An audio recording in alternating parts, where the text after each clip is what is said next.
All right. Good morning once again, colleagues. Sanbonani, thank you for joining. Those that have joined Manjung or 10. I think we are ready to kickstart our session today.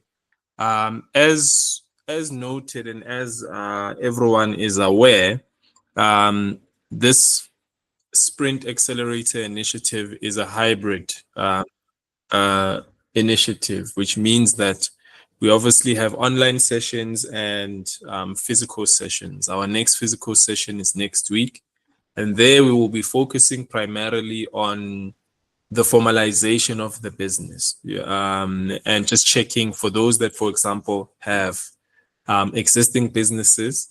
We want to obviously look at the compliance because usually each challenge in Kulu Lapo it becomes the issue of compliance. And that is one of the greatest limiters or limitations, rather, for youth owned businesses primarily to get further support from either the government or the private sector in the form of funding, or sometimes for you to enter into their vendor slash supplier slash enterprise development programs. So a majority of the innovators that are in the Sprint Accelerator, they don't have formalized businesses.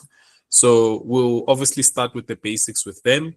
But then for those that have passed that step and have progressed a bit further, we're going to have a different route and look at where you are, and then make sure that all the paperwork that essentially you need is sorted out so that you are able to really get some of the support that's out there and available. That's our role when it comes to this Sprint Accelerator.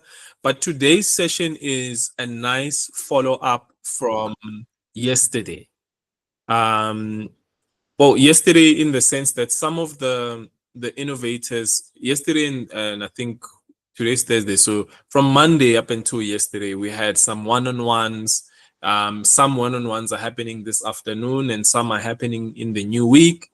So there we pretty much discussed the concepts and how you can best communicate your concept or your business idea or your actual business. Because, for example, if already you're a business run, there's probably certain things that you just need to tie up and maybe improve and enhance just so you can make sure that you are able to really be competitive in the market. And I also would also say, based on the actual physical workshop that we did last week, which focused on branding your business, brand development, developing a brand strategy. The presentation for that was shared yesterday. So if you want to have a look and catch up and actually maybe implement some of the things that were focused on during that session, you are free to do that. But this part is, I think, for me personally, as a facilitator, very important to really make sure that we cover this communication of business or business communications. How do we communicate, for example, business yako to a potential investor? So we'll be focusing on a couple of strategic frameworks that are very practical in their nature. So it's not going to be like a heavy theory-based session that we're going to have, but we're going to focus on making sure that you really fully understand that there are tools, practical tools that you can use to validate whether or not the business that you are running or the business concept that you are ideating and coming up with actually is viable. Now viable means that will it actually have potential to be successful in the market? And success obviously within business can be in different ways. It could be traction, it could be revenue, it could be team growth. But ultimately, what will keep you in business is having a very strong and effective business model. So we're going to work on two main concepts: business model canvas, which is a very handy tool that is used by corporate companies, by business consultants to solve different problems within large organizations as well. So a business model canvas is, I think, one of the greatest business tools. In one page, you are able to communicate ukuthi business yakho iyenzani, who are the customers, how are you going to actually distribute the products or services or processes that you are delivering to your customers. It will also communicate what are your expenses, what are your revenue streams, your key partners, because obviously in business you may have suppliers, that you are sourcing certain things from, or you are sourcing material from, so that you can make a product that you will then sell onto the market. What key resources do you need to actually make sure that you have a running, effective, and a sustainable system for e-business yakho, So that is one of the core principles that I want all of us to come out with from today's session, Yoguti. After this, at least I'll take this business model canvas framework and take my idea and then see how I can actually develop a business model. Business model canvas, or a BMC, has a different use compared to a business plan. I think we also spoke about this in a few previous sessions. A business plan sometimes can be 50 pages, but after reading the business plan, you don't really understand what this business does. It's just a lot of information, and it's too much information that if I'm reading it as a potential investor, I may get lost, or I may even skip through all the what is the company about, what are the values about, and I just go to the financials, or I go to the financials plus I go to the business model section, because I should be able to look at your BMC and then tell whether or not this is an actual viable business in the long term, because obviously the point of being in business is to actually have something that's sustainable and can run in the long term. So let me quickly move on just to do some of the ice breaking for the session. Obviously, we are doing the session introduction Konamanje. That should run for a few minutes. I doubt that we'll get to 20 past 10 doing this. And then we're going to go into a very practical session on a business model canvas. So I'm going to pretty much explain how you actually formulate a business model, and also how you populate your business model canvas, and how once you've done that, you can then now obviously go into a further step in your design thinking process. If you remember, with the design thinking process, we had 5 steps: empathy, definition, prototyping, and testing. Those are empathy, definition, ideation, prototyping, as well as testing. So once you do the business model canvas, you are basically within the ideation phase still, but you are moving towards the developing an actual prototype. So that's what we're going to be doing.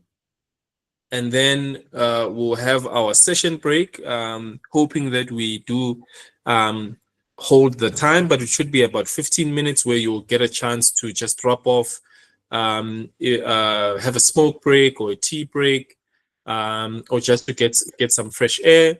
And then we're going to focus on the business communication session. So the purpose of this session is to show you how from a digital and an online / digital marketing a communications perspective, how you can basically define your business strategy, your business communication strategy, but with a focus on online brand development. So we'll take it a bit step further, because a lot of the businesses that we're going to obviously be making sure that are supported will get to a point where they are engaging somewhat with the online ecosystem, right? Either to find customers, either to engage with potential partners, either to actually market and do sales and marketing with those within that ecosystem. And then we'll have closing remarks. This session is unlike the physical sessions that run for 4 hours. The intention is to have like a 2 hour duration, and then the other 2 hours is practical, so you will then obviously go from 12 to 2, and then obviously do some practical implementation on your own. And then we'll also be available for any questions via call or Google Classroom or WhatsApp, right? So that is the plan for a session here, Namhlanje, when we're looking at how do you effectively communicate your business, specifically with the focus of the ones that you would get money from to support the growth of your business. This is an investor, this is the government, funding agencies, about NEF, your TIA is one of them, your NYDAs, your Small Enterprise Development and Finance Agency, ISITFA. And then there's obviously the provincial ones. Gauteng, they have EGEP, Gauteng Enterprise Propeller. In Mpumalanga, they have IMEGA. I think it's Mpumalanga Enterprise something. I'm not particularly sure of the actual abbreviation, but I know that it's a provincial agency that exists to make sure that they fund and support going concerns. And a going concern is a business that is able to actually prove that they're actually running a business. You can issue out financials, a financial statement, your profit and loss statement, your balance sheet, your trial balance, your cash flow statement, management accounts. Because when you do get to the point where you get funding, those are the key elements that they look at. But the first stage an investor will be looking at is your business model canvas. Before we start with the business model canvas, one of the most important things that we need to also highlight is the fact that there's also opportunities that are existing in the ecosystem locally within South Africa and then also internationally. One of the main things that I think we since we've started to make sure that we do is to make every innovator understand that there's no opportunity where you are limited or where you don't qualify. If you spot an opportunity that is related to your business that happens to be in America or in the American ecosystem, we encourage and we'll share that information to say, we think based on your business, this would be a great opportunity for you to take advantage of, because it's possible where you can get support from a German organization that actually sees that, there are 15 to 20 youth-owned businesses Lekwa, and 5 of those are ones that are in alignment with our goals. Let's say you are doing something within biotechnology, or you are doing something within cross-border trade or continental trade, or the Africa Free Continental Trade Area, which makes it easier for goods primarily to be exported and imported without certain tariffs that are applied when actually moving products continentally. So it will be easy for you to then move a product from Nigeria. It could be share barter from Nigeria. You're bringing it to South Africa at an affordable rate. So there is a framework that enables things like that to happen in a very affordable and an efficient way, that the African Union, which is the Union of African States. We have about 54 countries. They all fall, like Africa, they fall under the African Union. African Union then has an organization or an entity within it that is designed and developed purely to make our lives easier as innovators or as entrepreneurs to trade amongst ourselves as Africa. That's why I was mentioning the Africa Continental Free Trade Area, which is a policy framework that all countries within the African Union have adopted. Some are in the process of adopting, but they are in acknowledgement of the importance of this. Uguti, if I want to export my products and services to Botswana or Eswatini or Ethiopia or Algeria, I should be able to do this in a very easy way, right? So there's the AFCFTA Secretariat. That is an organization that I would like you, even after this session, to have a look at it and see, Uguti, what are the continental priorities that us as Africa have, and where you can also spot opportunities for business yako or your innovation, where you can see that actually I may have thought Uguti market yam is just here in South Africa, only to find out that SADC Yonke, which has 16 countries, in the Southern African Development Community, those then also become your market, yeah, man. So with the AFCFTA Secretariat, they have a very interesting thing that is in alignment with what we are doing with all the innovators and the entrepreneurs in the Sprint Accelerator. They have an innovation challenge called the AFCFTA Digital Innovation Challenge. So what they are looking for is bold and scalable and innovative digital solutions.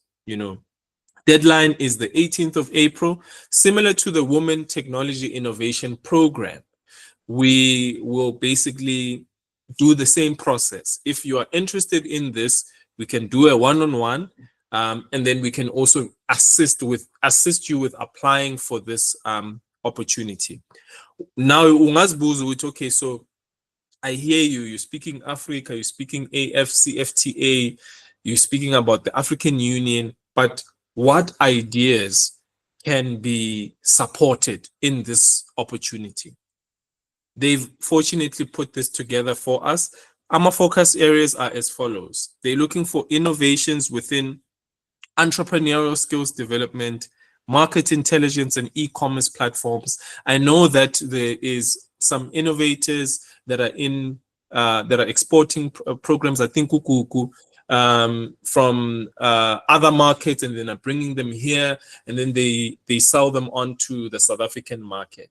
And there's an opportunity to introduce, for example, an e-commerce element. So even if you have an idea where you can use e-commerce, this is ideally where you would focus on. There were also some innovators that said, you know what, my business idea is I want to just focus on social media marketing, doing social media marketing for businesses. If, for example, your concept falls into that space, you would need to then look at how, if you are doing social media marketing, how can you extract insights and intelligence from the reports, the performance of your communication that you put through social media. So that's one of the things. E-commerce, once again, but it's e-commerce and logistics. So if you are working on a concept that is making it easier to move goods from one point to another point, and it's efficient, it's effective, you have a fast turnaround time, customers are happy, I order today, I get it 2 days later. Or I order and I'm able to track where my order is. Yes, kunabo Paxi where you can usebenzisa Paxi ye PEP, but there's no real tracking. Okay, now this thing is here. I mean, they've innovated around it. Okay, you can get an SMS when it's arrived. But maybe you've seen, having used the platform njengabo Paxi, nabo Pudo. I think Pudo is the Korea guy locker system, which works similar to Abo Paxi somewhat. If you figured out a way to innovate around that space, here's a platform for you to actually explore that idea. And then I also mentioned cross-border innovations or cross-border trade innovations. So we are not, as South Africa, we don't exist in isolation. We trade with other countries, but with trade, I mean, I'm sure we are all aware with what's happening between about China and the US with tariffs and things like that, which is going to make our lives extremely difficult because certain things are going to be expensive because those are the two biggest and strongest economies in the world. So certain things will be challenging, but in that hecticness, there are opportunities because while the two elephants are fighting, we are able to then see with the certain products that will no longer have a market in America that we can then bring into Africa as an example to sell and trade. Or we can then say South Africa doesn't have as high of tariff rates as another country. We can bring these country products into South Africa and then find a way to get them to Botswana, for example, or get them to Nigeria because they're having challenges in terms of import and export, as an example. So cross-border innovations, anything that makes it easier to move goods from one country to another or from one place to another, that's one of the things that I think if you have a concept around it, you can also do that. Then digital financial services, sonke sibanka online.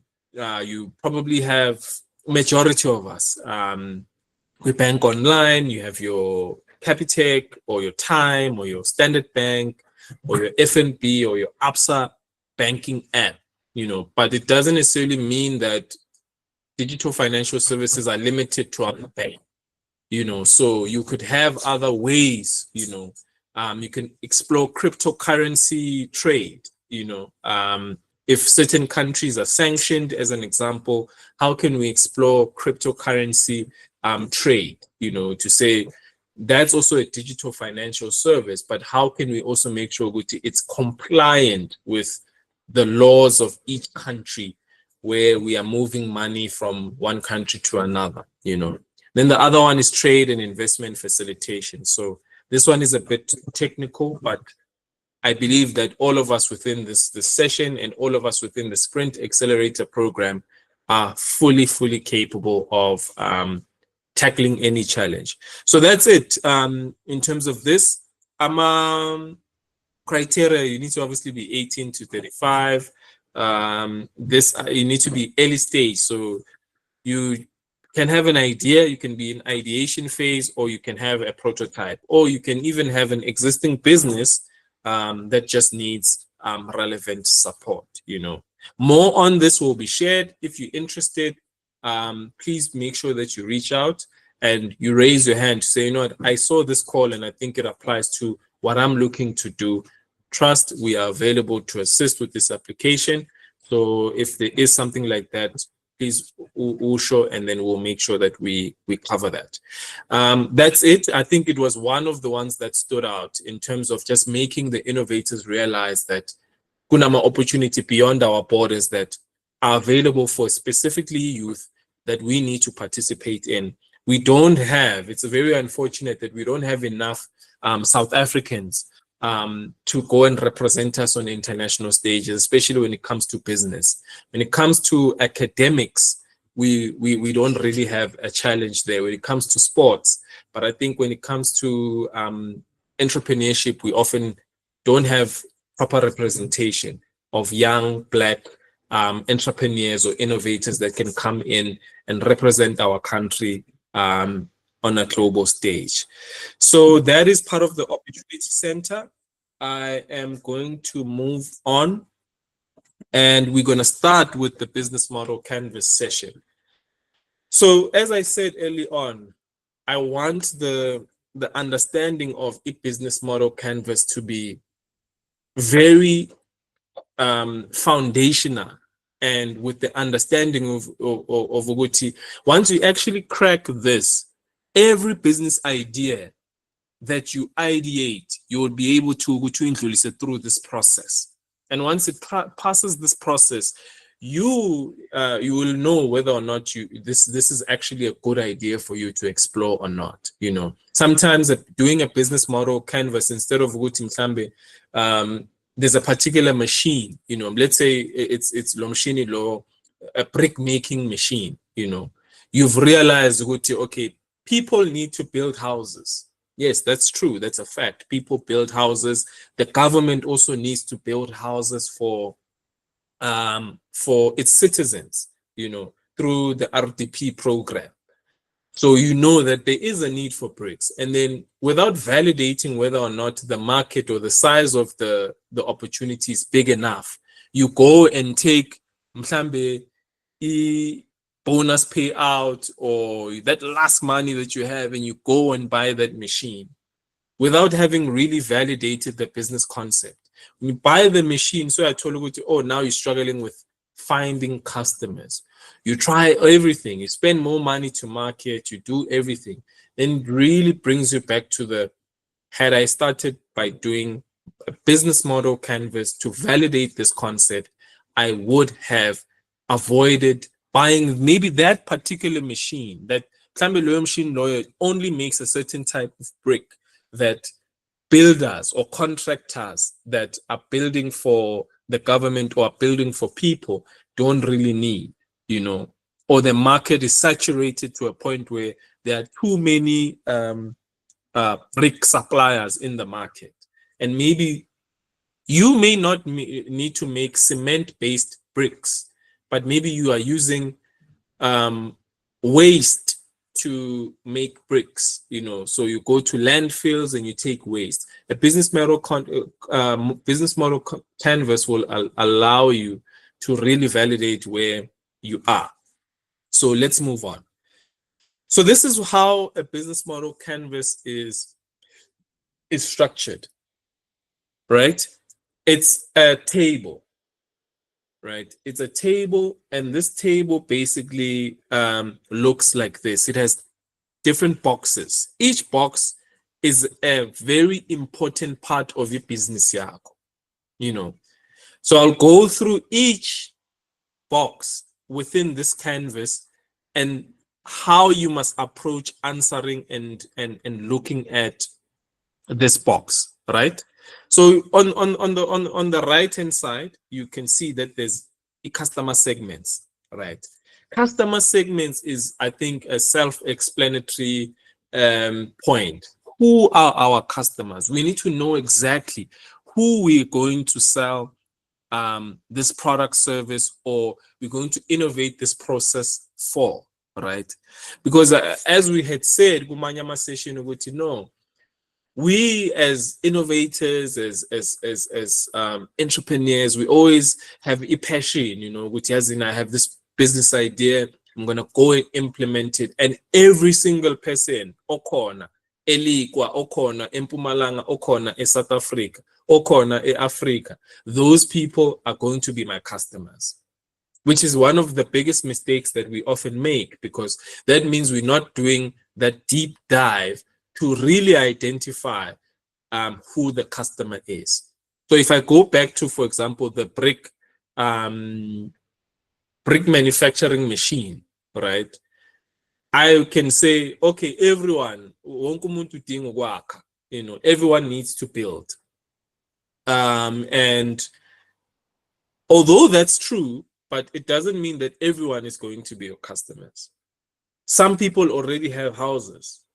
Some people can't afford this, afford to build houses or even renovate their houses. Some people are going to look for a different type of building material.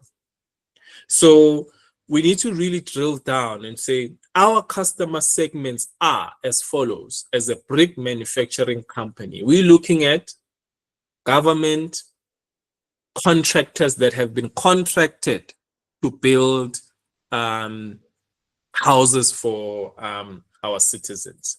We are looking at hardware retail shops or built environment retail shops such as our builders. We're looking at cash build. We're looking at our macro businesses like that source from suppliers to actually then sell on to the market, So the more you do that, the more you would be able to really draw a list of abantu who are ultimately your customers, So the customer segments are, we need the question Ogmelus Buzayona Lapis, for whom are we creating this value?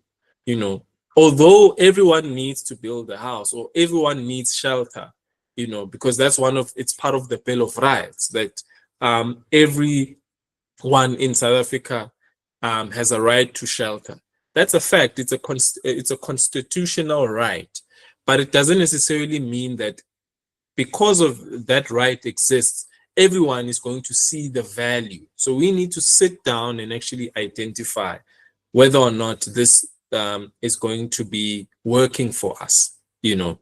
Let's say you are also working on a water purification business, you know, which is very relevant in our municipality as Lekwa.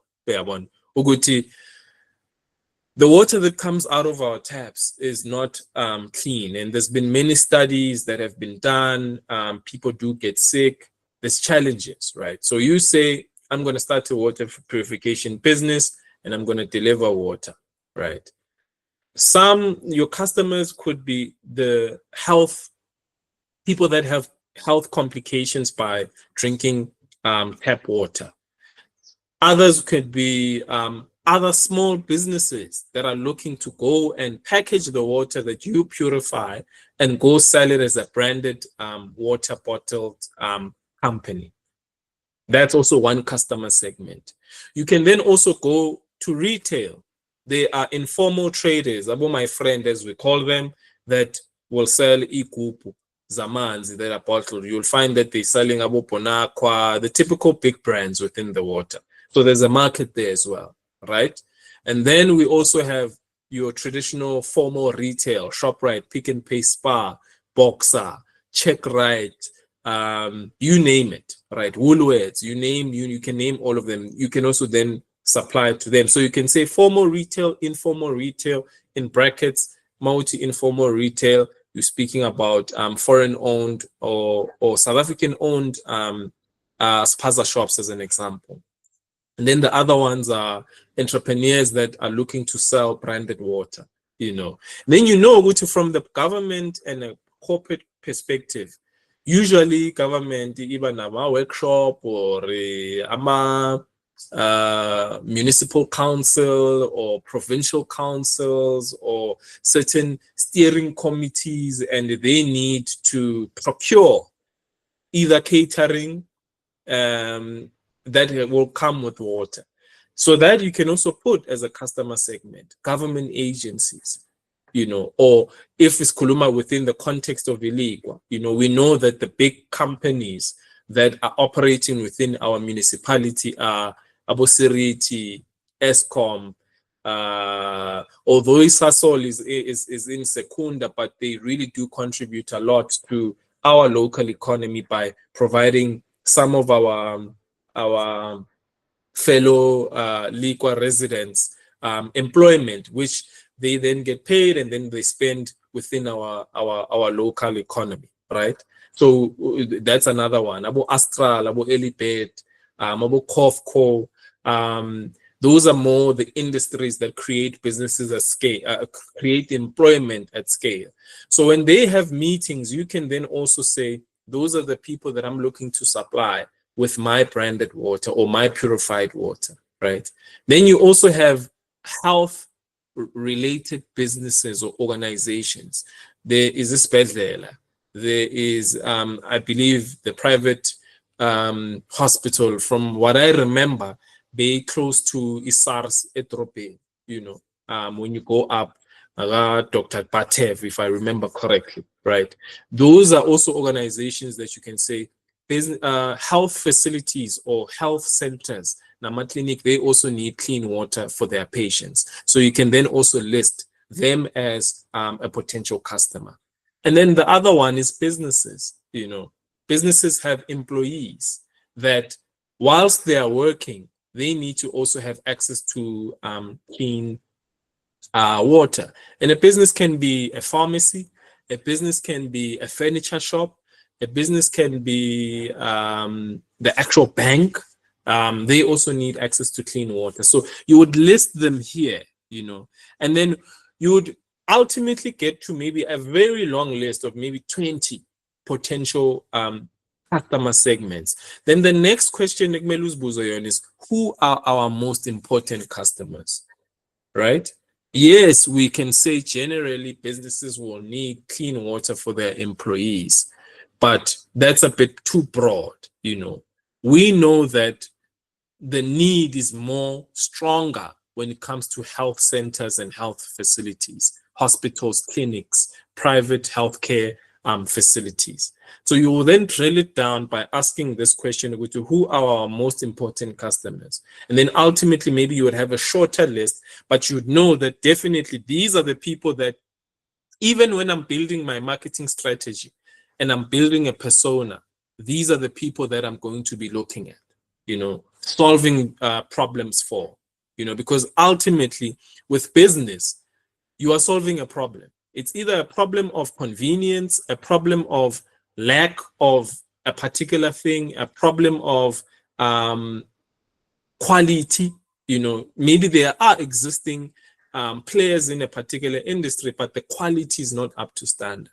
And then when you come in and you use your business model, you come in innovation that makes you stand out because you are able to consistently deliver quality. You know, so you will be able to do that. You build it and say, my customers are government agencies, my hospital, healthcare facilities. You can then also say informal and formal retail. You know, then if you challenge yourself to really zone into four or five, in fact five, let's say five really key customer segments, I believe that you would have done a lot of the work that needs to be done to really identify who you are actually solving this problem for. And I believe that this is also particularly important when you are looking at these innovation challenges, our Women Technology Innovation Program, because this is the thinking that you need to do. Okay, I want to make a dating app because I've realized people in Standerton abakwazi ukutholana so that they can actually find build families, you know, or have stronger relationships because maybe my relationship in our community they last 3 months. I'm just using this as an example. So I'm gonna make a Lekwa dating app, right? And I'm gonna assume that everyone wants to be in love and everyone wants to be in a heterosexual sort of setup, only to find out that the market doesn't want that. So you can avoid it when you do something like this, when you start with the customer segment part. Once you've done a customer segment and you understand who you are creating value for and who is the most important out of the list that you've thrown up, you now need to move to customer relationships. So when we're speaking about a customer relationship, it means how do you, as the business or as the innovator, look to engage and relate with your customer?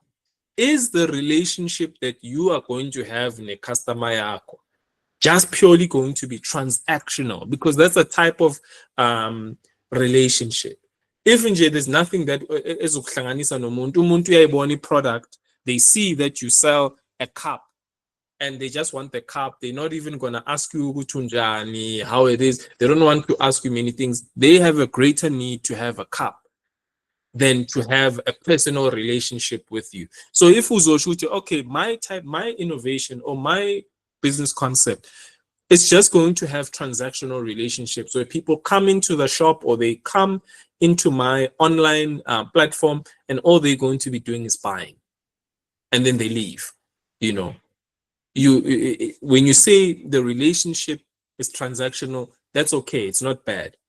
You can then also for example say our relationship with our customers is very social. You know, it's a social relationship. We can use a social media platform as an example. You know, you go there to obviously Facebook, TikTok, X, LinkedIn. They've created these platforms so that we can actually just be social. You know, the same way we interact as abantu ngaphandle stratini or as abomakhelwane, as friends, they've just digitized that and have created a platform where their engagement with us is they facilitate a very human thing, because as humans, as abantu, you can't really live alone. You have to socialize, right? So if you are in the event space, your relationship with your customers is most likely going to be social. If you are in the nail business, you wenza nail care, wenza skin care, wenza makeup, that is a very personal thing, because that person needs to allow you into a very intimate, I would say, space, their personal space, ukuthi akwazi ukuthi akuvumele ukuthi wenze inzipho zakhe, as an example. So same thing with barbers. As a machita, there's that thing which you can't really cheat on your barber. So once you find that barber that can cut your hair the way that you want him to cut your hair, it's very difficult for you to trust another person. So if it's a personal relationship that you also now, nama customer, you can then list here to say, we are going to have personalized or personal relationships with our customers, because we understand that for them to allow us to do inwele zethu, there needs to be some type of level of trust that exists, right? So you can think of so many other types of relationships that you can have. You can even put something like collaborative. It could be a collaborative relationship, right? How can this be? So in a collaborative relationship is that although the client is going to be paying you for a product or service, ultimately there's something that they need to do whilst you are doing something for bona that will lead to a solution or a result for them, right? So you work with your customer to reach a positive outcome. I would use maybe like I'm a consultant. A consultant, if a consultant is going to be working for a business or working or coming up with certain solutions for a struggling business, that's not finding, for example, growth in the market, they need to work with their client to really get to the solution. Ultimately, they will do most of the work, but a consultant can't work in isolation. They need to work with the business so that they are able to get the business and understand what are the challenges. Because sometimes we may think that the problem is the market, only to find that it's our processes and systems as a business that are not effective, that are creating problems for us to grow beyond what we are currently selling and doing in the market. So I think once you've identified your segments, your customer segments, it becomes slightly easier. Ugututi, what? This is how I know I'm going to relate or have a relationship with my customers. Am I going to prioritize human contact? Once someone has bought, I make sure that I profile them, or I ask them, please review the service, or please post about this product that you just bought for me. That takes it a step further, because you are moving it from just being I ngizothenga and then I leave. You are saying, no, tenga, but can I feature you on my social media page? Can I take a picture with you so that it's me as the innovator or the founder of the business or the entrepreneur and the customer, and then I can post it on social media and say, I just met Uskumbuzo and he just bought this awesome beanie or cap that I've branded for my brand. And then when people see me relating with my customers in a very positive and healthy environment, it brings more people. It also puts a face to the business, to say, actually, kunabantu, real people that are actually working within this business. So those are the things that you can start thinking about, Uguti, when it comes to relationships. But the main questions you must ask yourself is, what type of relationship does each of our customers have with us? The segments, what do the segments expect us to establish and maintain with them? So what do the customers expect us to establish and maintain with us. If we are promising quality, the expectation from our customers will always be quality. If we are promising efficiency, then we know that time management and efficient, if we are delivering, we can't say sizofika ngo-10 and then siqale uthole ukuthi umuntu ufika ngo-11, you know. There's so many examples esingawasebenzisa when it comes to what the expectations that need to be established and maintained are, you know. And then we need to take it a step further to which ones have we established, you know. So if we are promising quality, we are promising convenience, we are promising on-time delivery, we are promising efficiency, we need to know which ones are the core ones that we would have established. And then the other one is, how are they integrated with the rest of our business model, right?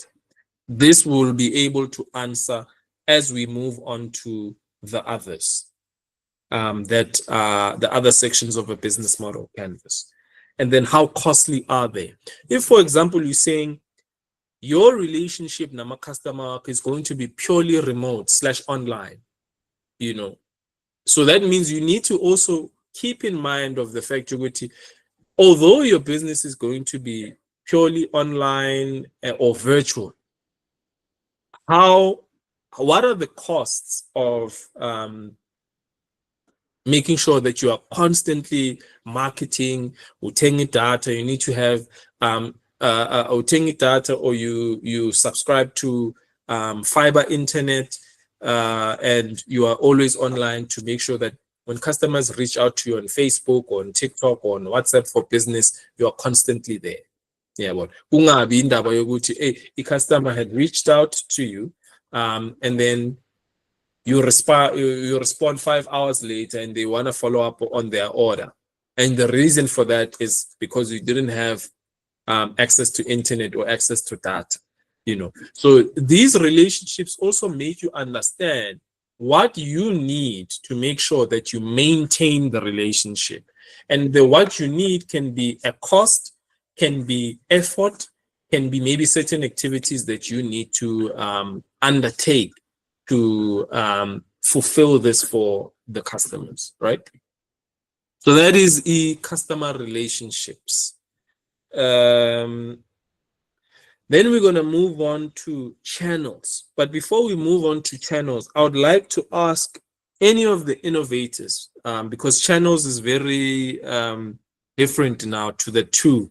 Customer segments and customer relationships are very related, you know, although all are related, but these two are closely related. Because once you've identified who your customer is, you now need to figure out the type of relationship you need to have with them.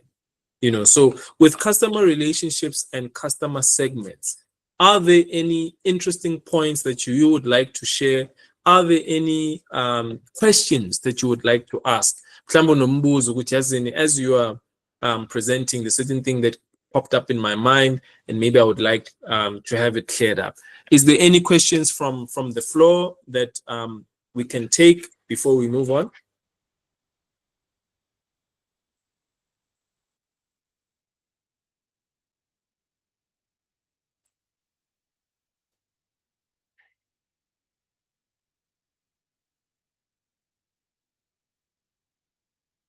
I just want to check if there's any hand.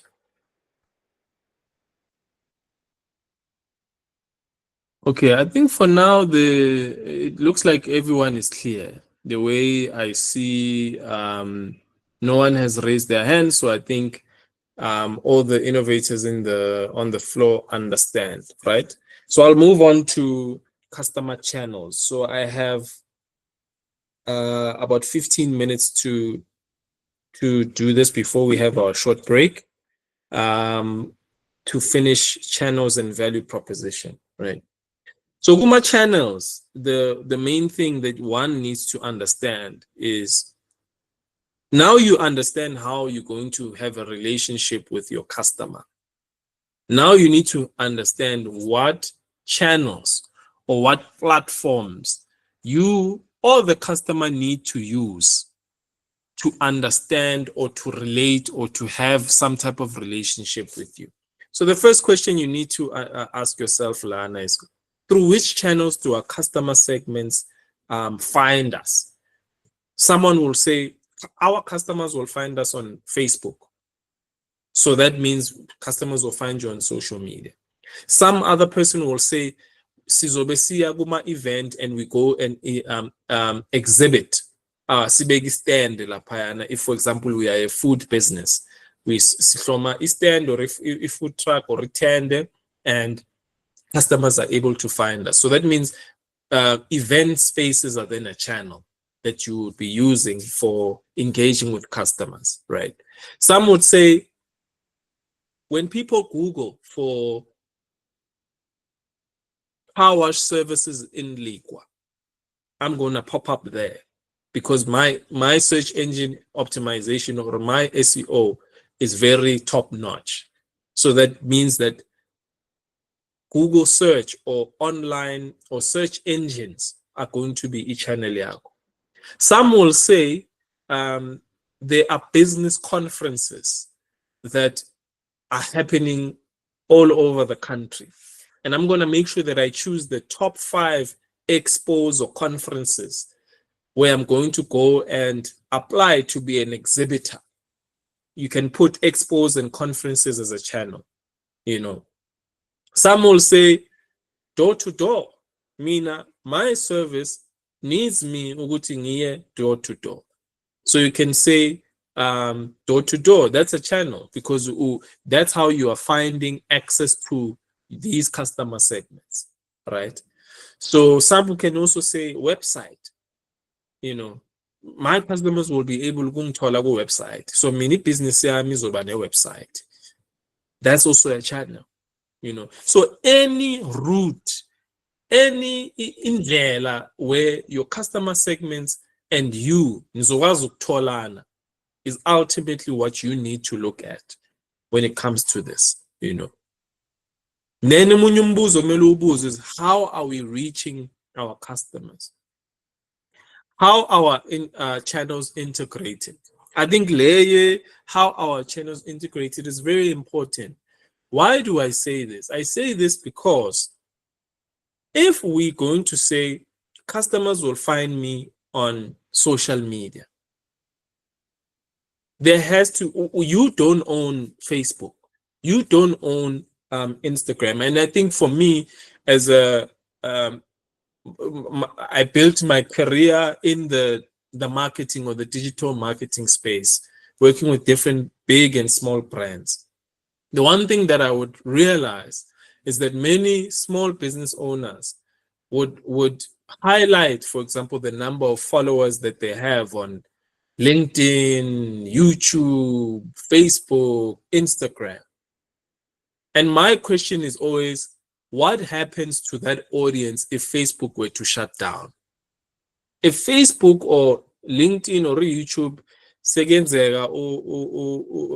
there's a new law that bans it, because in certain countries, for example, about Russia, China, you can't. Facebook doesn't work in Russia. Instagram doesn't work in Russia. Facebook, certain products that we use on a day-to-day basis, they don't work in some countries because they are banned. So although you can use a VPN, a virtual private network, to access them, that means that that audience, if you somehow find yourself in those countries, North Korea, Eritrea, certain things are not allowed. You know, certain platforms, they have their own. What happens to that audience, you know?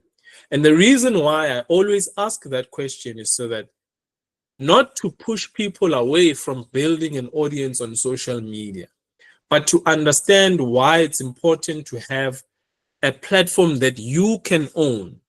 So if you can then say, yes, I have an Instagram account or a Facebook account or a LinkedIn account or a YouTube channel, I need to always be under the impression the ultimate platform owner is Google if it's YouTube. The ultimate platform owner if it's Facebook and Instagram is Meta. which owns these platforms. So they ultimately own the people that would have liked and followed me. And should they then decide to shut me down or ban my page, or they just cease their operations, I no longer have an audience. So the safe thing is to think of, I've managed to figure out a way to grow my audience to a certain point. How can I build my own platform? It could be a website where people are able to access certain content that you produce.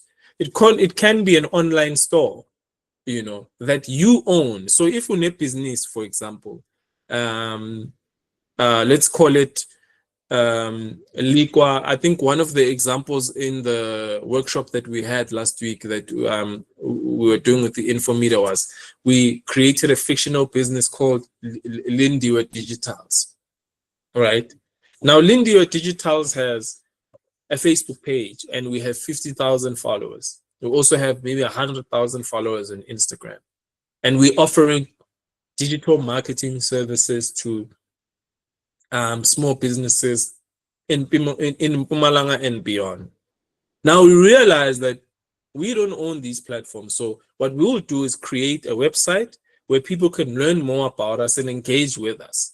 So some content will post on social media and some will strictly post on our website.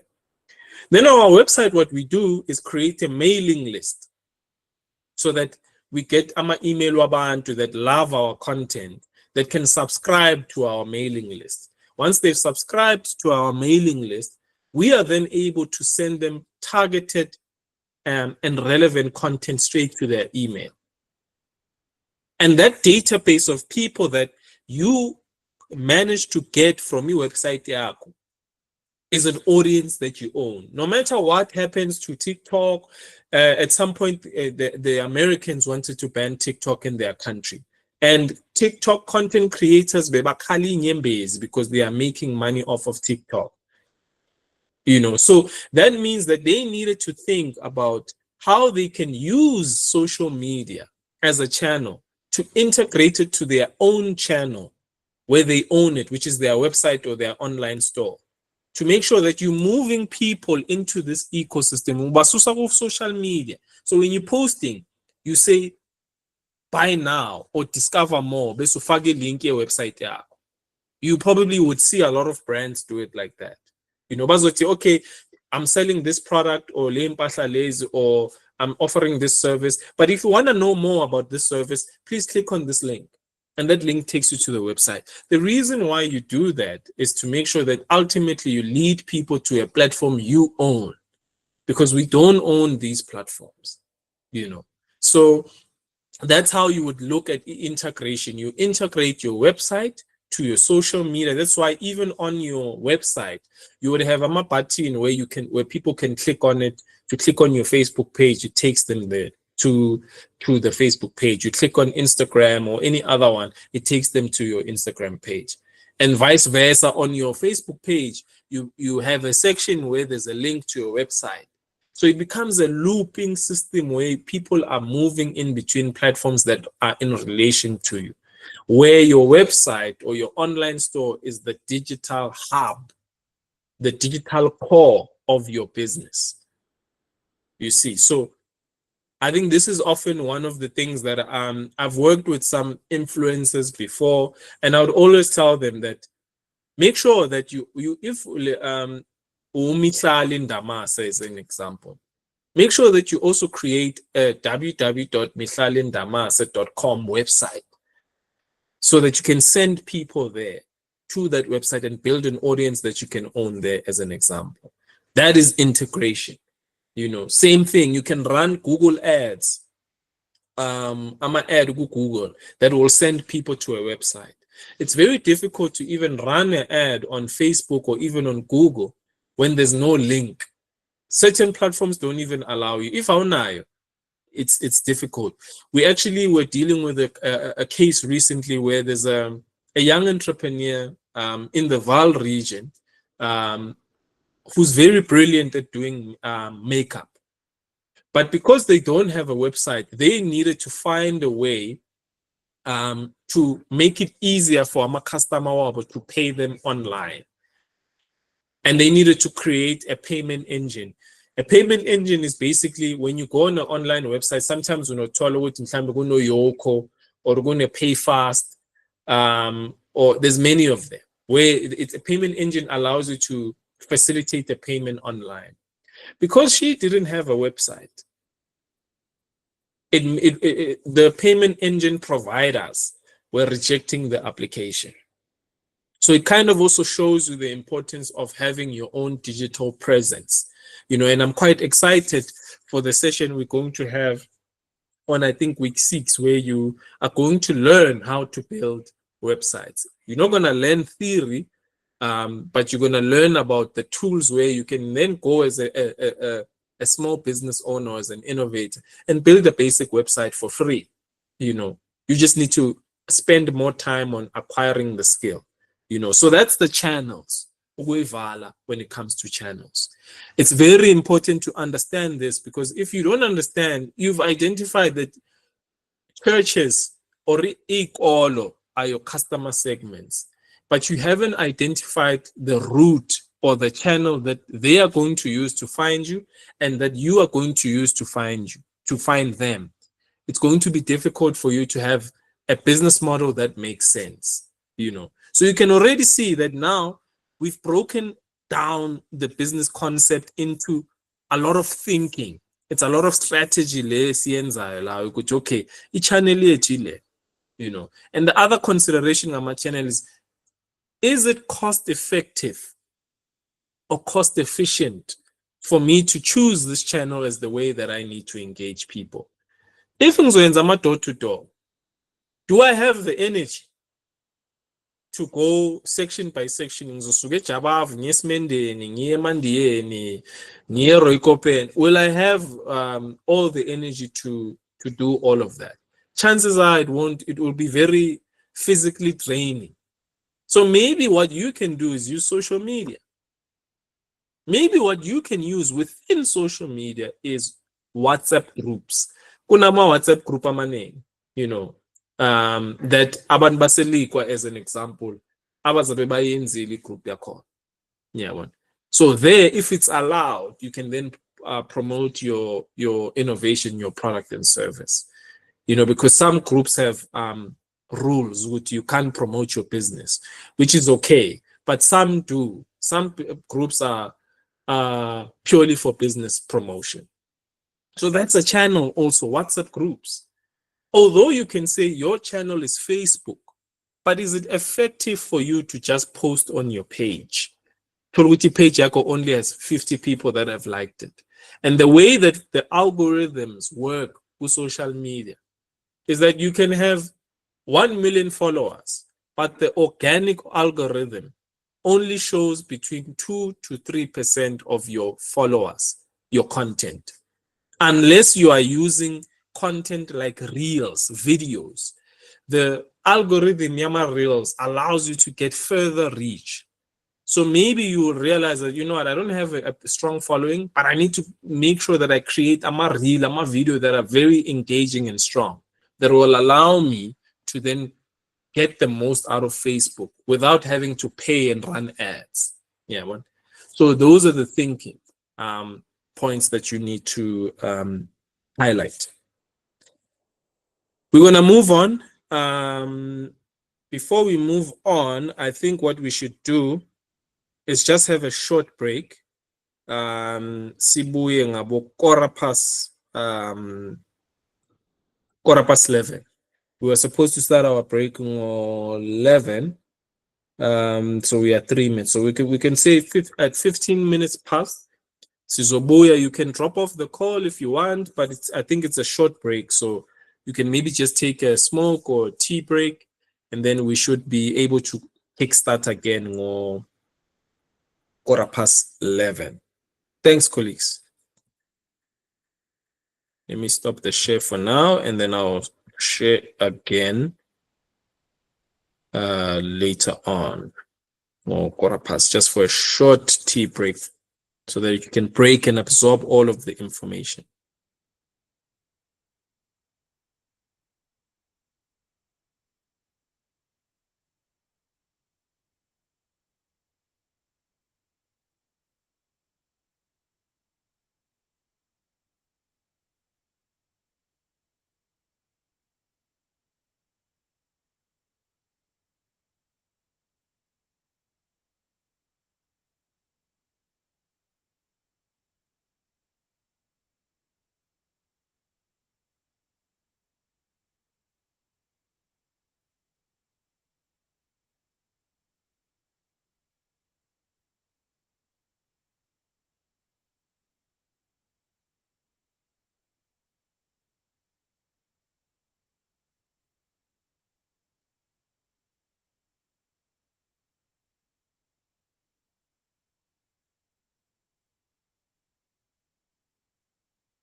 All right, innovators. We're about to kick off again. I did see Uguti, some of the colleagues have dropped off, but it's time for us to kick start again so we can finish.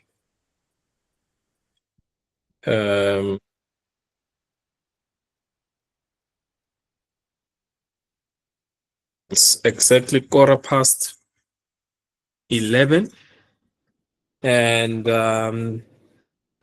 we are about to join, but let me pop a message or request the colleagues to pop a message.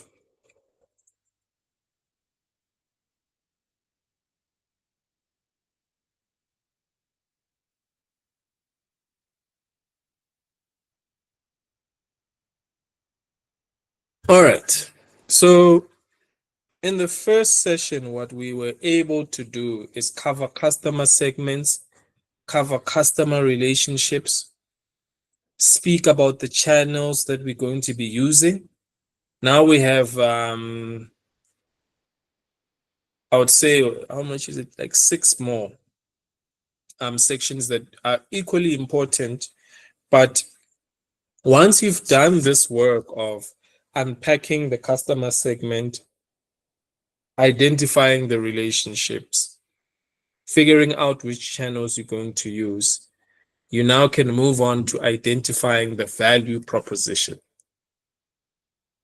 The value proposition is going to be guided by what you do to ensure that you deliver value consistently or uniquely or differently to what's currently out there in the market, your competitors in the market. So the question that you need to ask yourself here is, what value do we deliver to the customer? Which one of our customers' problems are we helping to solve? And I think layer problem is very important, because once you understand the pain points, or it frustrates them or it disappoints them, those are the things that you need to extract and get out of from your customers to say that, okay, they complain about quality. They complain about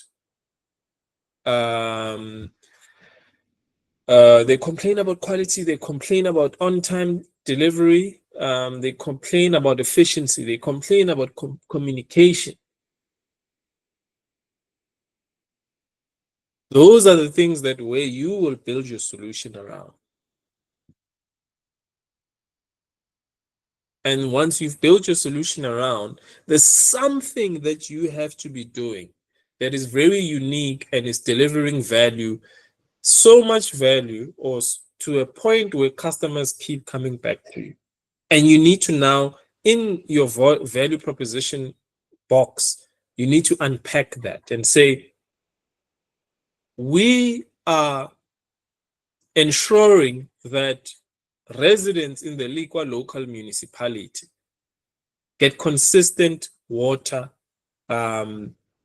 purified water, delivered to their homes conveniently.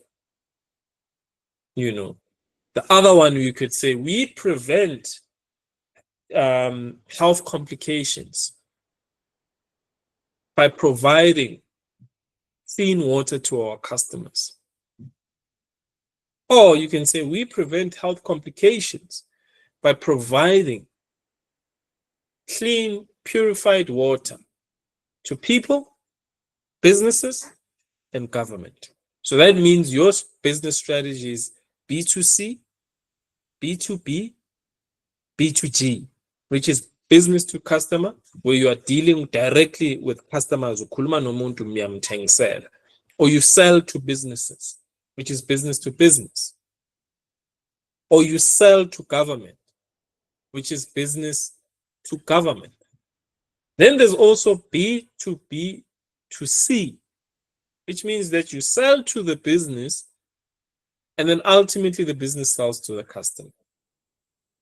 So this is in a case where if you have water purification tankers that you are going to be implementing and actually selling water, you would be selling to the informal businesses, Abu my friend. You would also be selling to Pick and Pay. Elikos nama Pick and Pay too. Flora Park, so those would be the people that you are selling to. But ultimately, they're not buying that water so that they can drink it as the business. They're buying it to sell to customers. So that means that when you are unpacking a value proposition, you need to be conscious of the fact that you are delivering value and who is the end user, because although there's a customer, sometimes there's a customer and then an end user, So I'll use another example.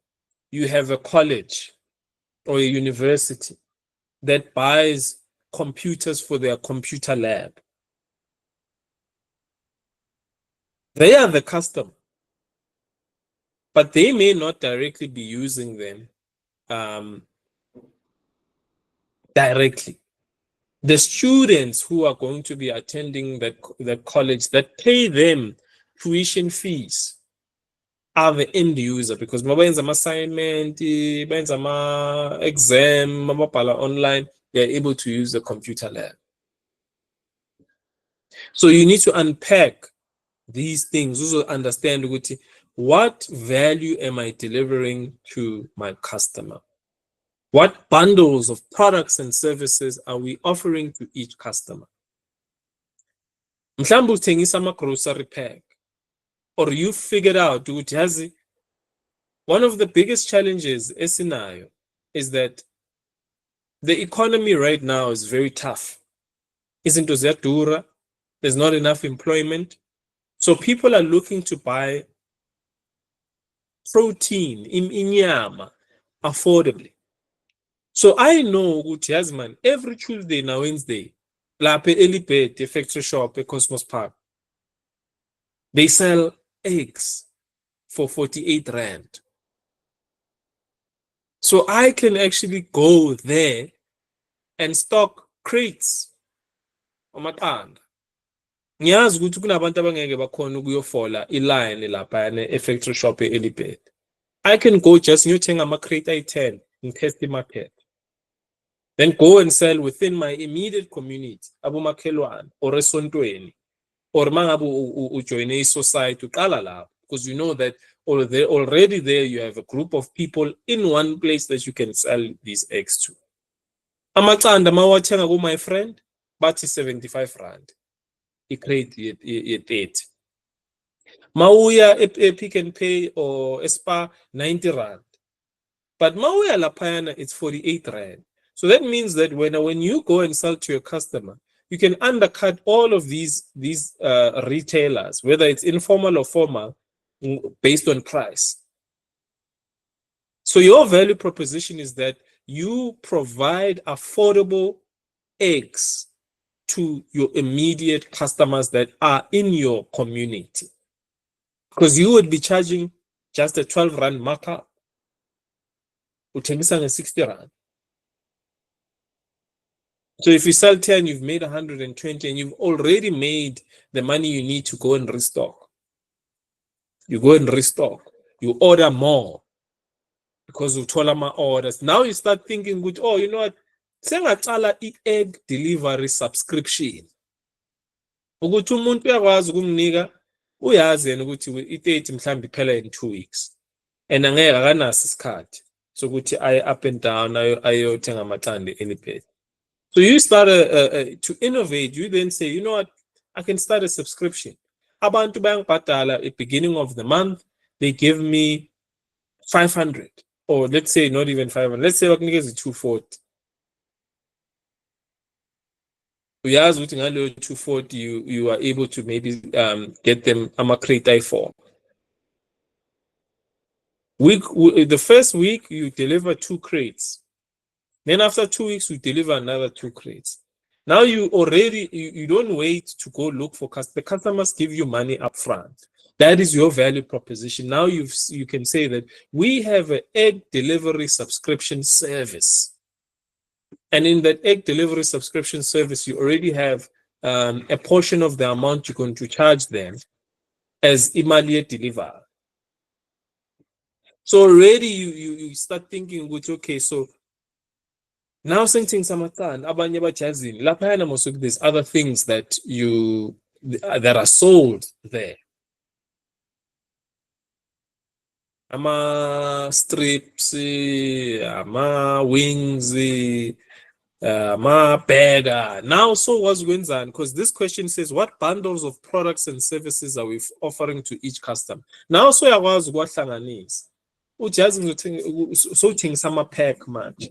It's eggs, strips, burgers. So it's a bundle. Abantu sebathenga kuwe directly because you make their life easy. You can do the same thing. You know, it's the same thinking. The problem is that parents don't have time. So you can sell breakfast lunch boxes for abantwana about 10 to crash and maybe up until grade 7. It can also be a subscription. It has a snack, it has a sandwich, it has a fruit. You would do the research of what a balanced diet is for a child. Then you unpack it, you write what value you are providing your customer. But you start from the basis of what problem am I ultimately solving? You've solved the problem of parents don't have time to go and look for Bainzi Kaftin Exen. You can go to the school and go deliver it. You break your abantwana in 10. You go to the schools and you go deliver abantwana. They get their lunch boxes at that particular time. So once again, the end user of that lunchbox subscription packet is not the parent but it's the child. Yeah, but ultimately your customer, the one opatalive, is the parent. So you can already think of isn't and then you unpack them in the value proposition section. And then the other thing you need to understand is which customer needs are we satisfying? If we go back to the issue of Amakanda, after that challenge that we faced as a country where there was that flu that birds had, and then there was scarcity of any product. It's just pure economics. It usually increases prices. But when they solved that issue, the market didn't really go back to say, Amakandos are things like 60 rand. They stayed there, So as a result, that has made a protein source that we all love and eat, very expensive. So there, what problem are you solving? You're solving a price and a cost problem for people. And a time problem for people. Because on a schedule, Tuesday, Wednesday, from what I know. So not everyone is going to be able to go there during office hours, as an example. Because they just don't, for example, have the transport to go bayothenga. So you can already start thinking of those things. I'm satisfying that need. They need protein. Same thing in Nangenyama. You know that inyama, for example, you do a traditional retail, even no maput. But the fortunate thing is we are surrounded by farms. There are farmers that sell these animals, and they can also slaughter them for you, and then inyama cheaper. You need to figure out a way on how you can then do that. Some package we deliver. Or you can source them from a place that has affordable prices. kunindawo bathi say current beef eseHeidelberg. For an example, you can go stock the meat there and then sell it on to the market at an affordable price. So that's a need you are satisfying. So once you've uncovered and you've answered all of these questions, you now have what we call a value proposition, the value that you are delivering to your customer segments. And this is what's going to keep you in business, your value proposition. Nothing else. There's a reason subconsciously abantu baloke bathenga kuwe. Maybe you deliver in time. Maybe you are friendly. Maybe you are able to socialize an abantu. Although you are selling what other people are selling, but your value proposition is that our culture in our business is that umuntu makafika we greet them. Umuntu makafika simdonsela istool. Umuntu makafika we give them a bottle of water. When they go to your competitor, they don't get that. Or if you are selling online, ubanama incentive. If you refer a client who has bought that dress from me, and that person ubanikeza a referral code, for your next order, I will give you 10% off. Maybe that's what, if you are selling products, clothes, whatever products, you can have something like that. That is your value proposition. So that you take care of your customers. You also give them an incentive. That is your value proposition. That's what's going to keep me as a customer going to you, because you are effective and efficient. And you actually give me value beyond what I buy from you. So once you figure this out, I think you will understand that this is what's going to keep you in business, and your competitors are going to try and copy this. But because this is the value proposition that you've worked out by figuring out who exactly is going to be buying from you. What channels are they going to be using, and what relationships we're going to have. Then when we take it a step further, for you to create that value, you need to understand that there's certain things that you need to do. In the case of the egg delivery subscription business, that example, you know that you need to physically go to a early bed factory shop or your store. That's an activity, So yabuzala, what key activities does our value propositions require? If we sell products and we have a referral program for our customer weight, because if umuntu has good Jasmine, if I buy dresses from this business, or if I buy a machine from the business there, and I'm a customer here, and I refer 3 people here, the next time I buy from the business label, 25% off. That's an activity. It's an incentive activity. Or if someone buys in bulk, if it's a service and they subscribe for the next 3 months or for the next 6 months for you to be their delivery service, egg delivery service provider, can also implement a discount and say, because you've subscribed or you are buying within this period for 6 months, you are getting a 15% discount. And then you need to also understand, how you will be engaging with your customers. Are you using WhatsApp? Are you calling them directly? So you can say, our business, we make sure that we call customers. We make sure that we deliver to our customers. We physically drive to our customers to go take these products or deliver the service to them. So those are the questions that you need to understand. But the way you also are understanding a corn is once you figured out your value proposition and the channels you're going to be using. And then once you do this thing, because you know what you need to do to create the value, you know the effort and the cost, the inputs. The input can either be cost, if we take some products, physical things, there's cost of sales. So you know that you're going to have the cost of acquiring these products so that you can add your markup and then you go sell it to the market. So you need to also understand those things. This is to understand what are the inputs that will inform your pricing. This process is that thing. So key activities, I think, is very simple. Then we have key resources. Key resources, the physical resources that you're going to need ukwenza sure ukuthi you deliver your value proposition. So I'll go back to the simple example of early bird eggs. We need the eggs to sell. We maybe need some form of transportation.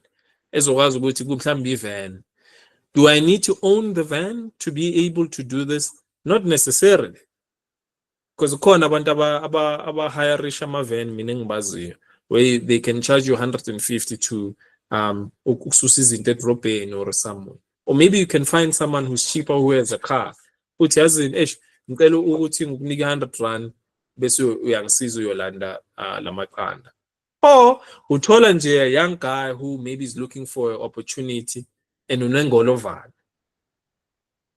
Uyamcela uyeza ngekhadi la okumele uyostoka khona uyazi uhamba nawe ngegolovana. If let's say you stay in proximity of leyo ndawo la kustokwa khona.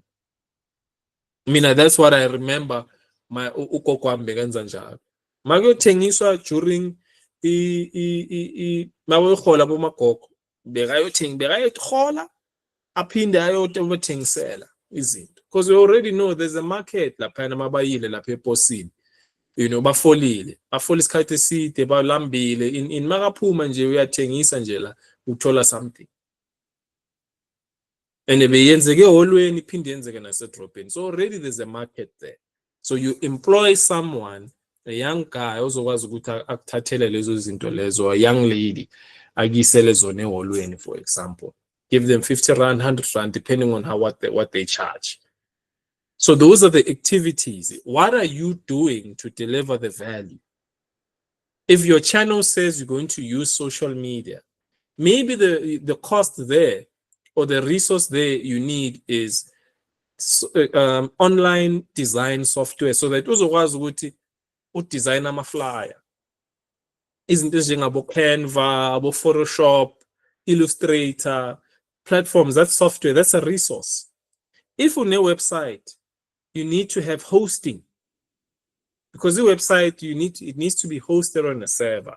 So you need to have that as a resource. If you're running a business, you need to have an accounting software, uzokwazi ukuthi wenza ama-quotation, ama-invoice. That's a resource.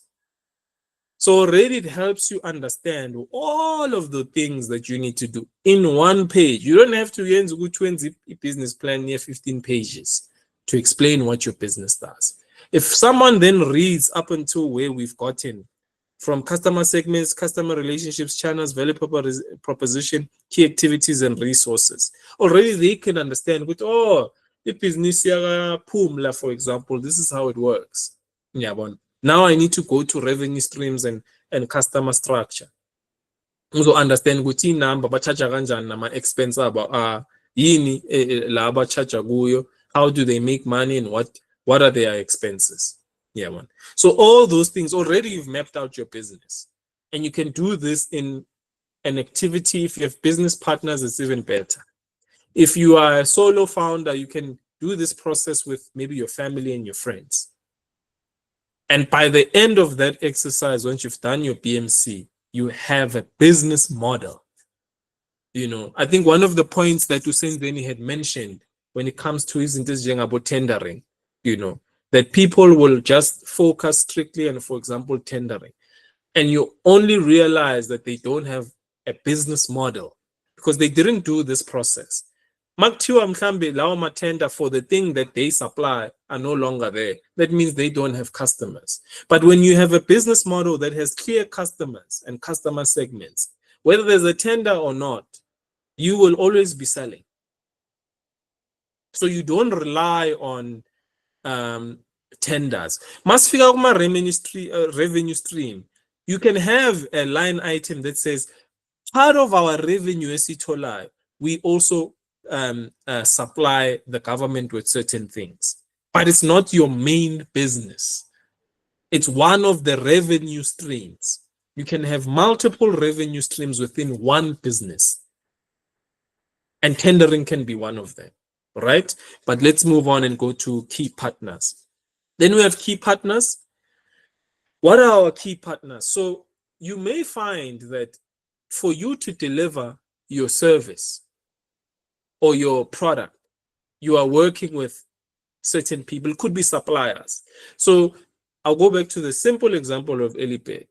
Eliped is not your competitor, but they are your partner in making sure that you have access to these eggs that you can then sell on to the market. All right? And sometimes it can be a situation of, if you are in the water purification business, you may not realize that the municipality is your partner because they have and manage and are the custodians of the infrastructure that delivers the water through pipes that you then purify to sell on to your customers.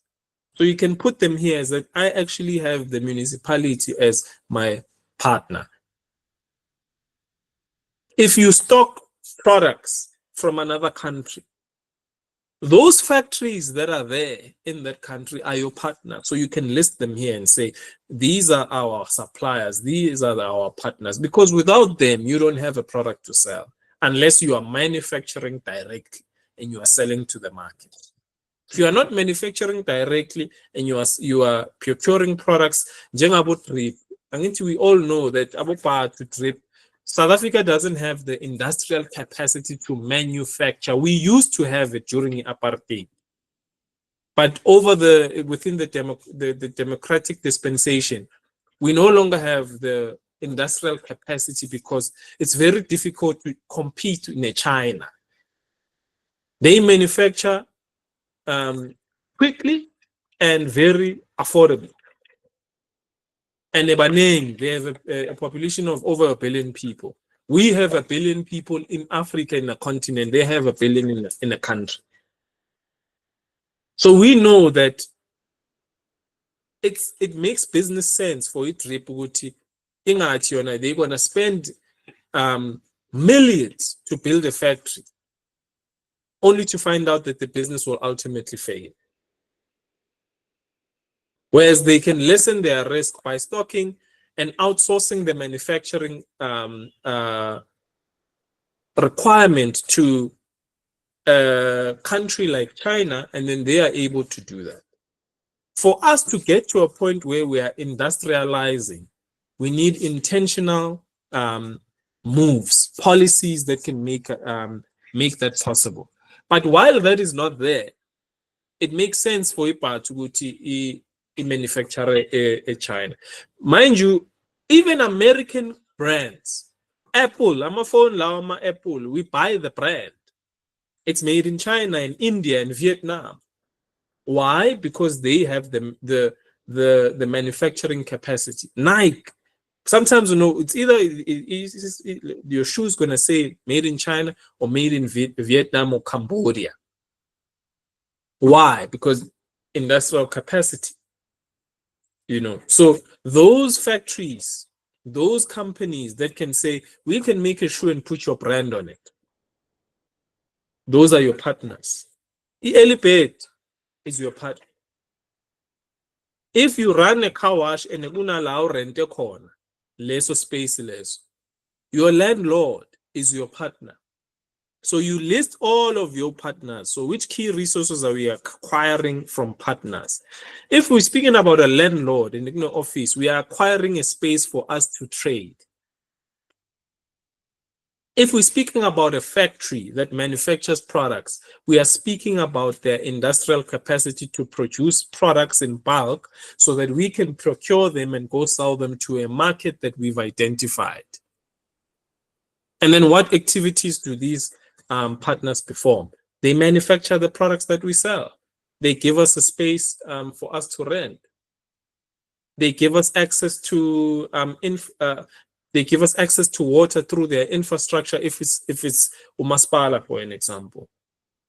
So all these things, once you get to partners, already you've built a business.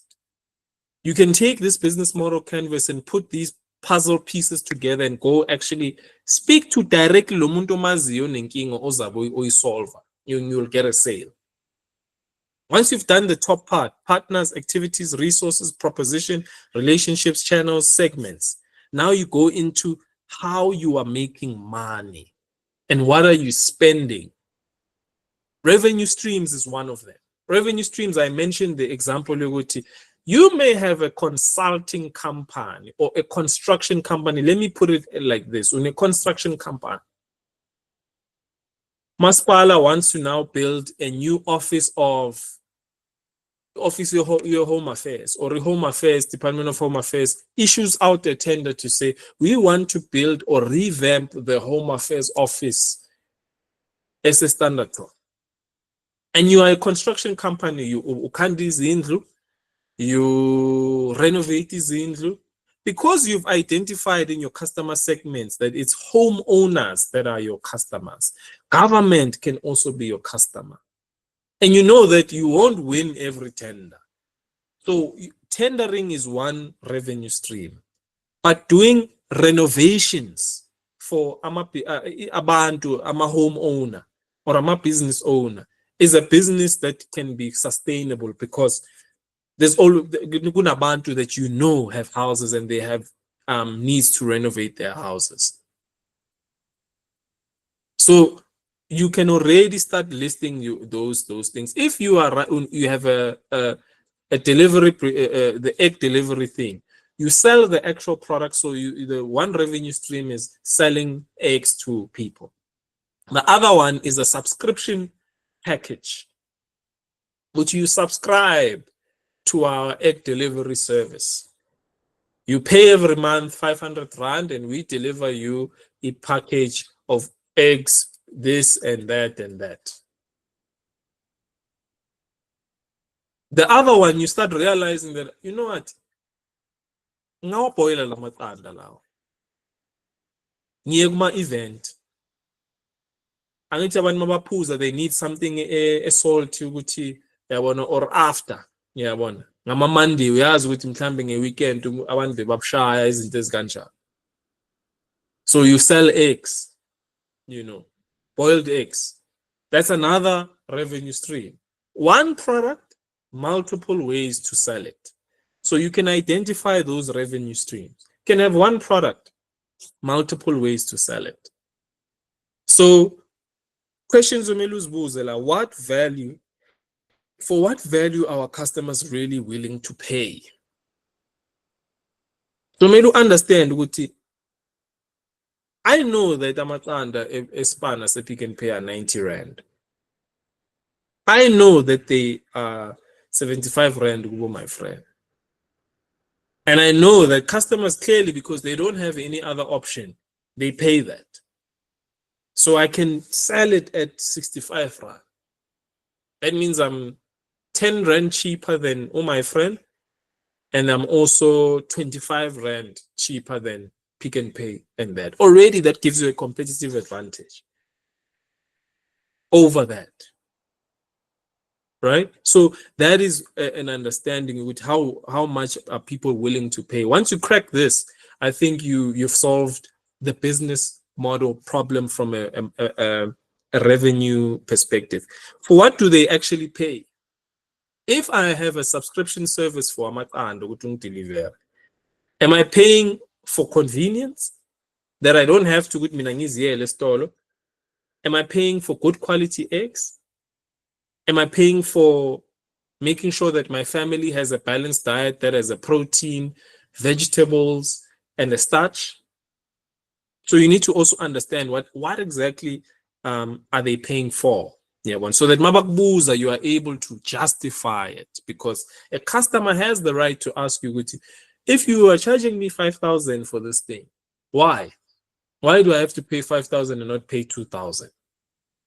When you answer these questions, you'll be able to justify it. You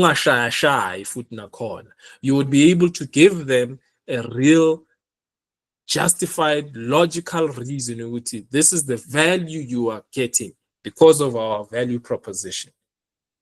So once you've done that, I think it's self-explanatory.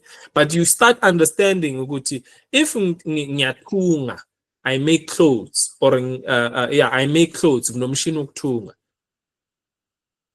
I offer a service. I can offer the service to make custom clothes for umuntu. Umuntu makathi, yo, ngiyemshadweni, I have a wedding to attend. You design it for me, that's a service. But then you can also make your own fashion range.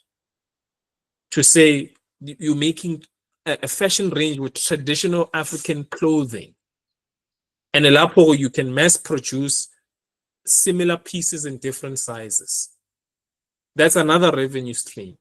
You're selling a fashion range. The other one is a service. And then the best way ngiyafika mina ngithi, yo, bengigijima somewhere ngithi ngehle emotweni ngadabukela ebrogo ngicela ungipeshele. That's also another one. Clothing repair or clothing patching. That's a revenue stream. So you see one skill, multiple different revenue streams. If you are sourcing products from another country to sell, you can simply sell that product, or you can brand those products and make a range. Then you sell them to a market in different sizes, formats, or features, or whatever it is. One product, one process, but multiple ways to skin the cat. So this is what you then do on the revenue streams side of things. Then the cost structure is now where you understand what is the cost of me doing all of this. What are the most important costs inherent in our business model?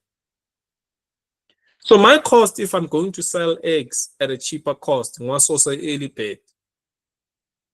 is the actual cost of me buying the eggs, is the actual cost of me traveling to go get the eggs. So that's the thing. If in Rani car wash, my costs are the people that I employ.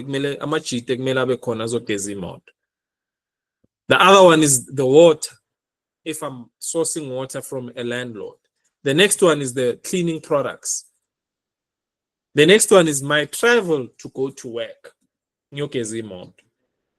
If I'm making clothes, the cost there is I need to actually have the machine. And the machine so I need to make sure that I have my units. Okay, that's an actual cost structure. It's the expense that I'm paying to make sure that my business model works. If I'm selling products online, I need to make sure that I have internet. So I need to subscribe either to uncapped fiber internet to make sure that I'm always on, or I need to make sure I subscribe to Vodacom or MTN or Telecom to a particular data package that makes sure that I'm always online. That is the cost structure. If I run an online store, I need to pay for hosting. My website needs to be hosted. So now you start understanding it. As much as we're going to be making money, there's going to be a cost also, and then you will be able to see what is important and what is not important. This business model, then you say, no, actually, I'm spending on something that I can trim away and save money and invest it somewhere else in the business. So this is ultimately the main thing that you need to make sure that you do to really have a strong business model. Even if you are already in business, you can already do this exercise. In that case, what it will make you realize is that there's certain activities maybe that you're not supposed to do that are making you have an additional line under your cost structure, or that activity is limiting you to create another revenue stream for your business. So that is ultimately, I think, one of the main things that we need to really understand the importance of a BMC. So I think in terms of the main structure of the BMC, we've covered all of it. So I want to ask, Uguti, is there no questions that any of the entrepreneurs on the floor have for this session?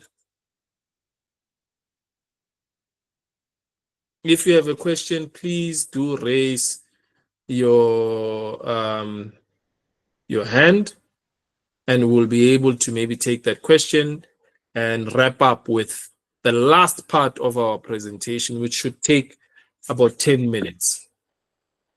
Okay, Nyabona Delisile.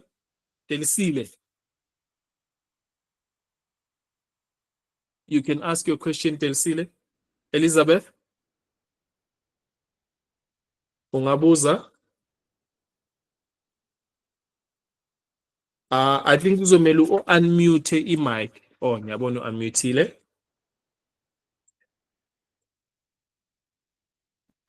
Kwenzeka mistake, sorry.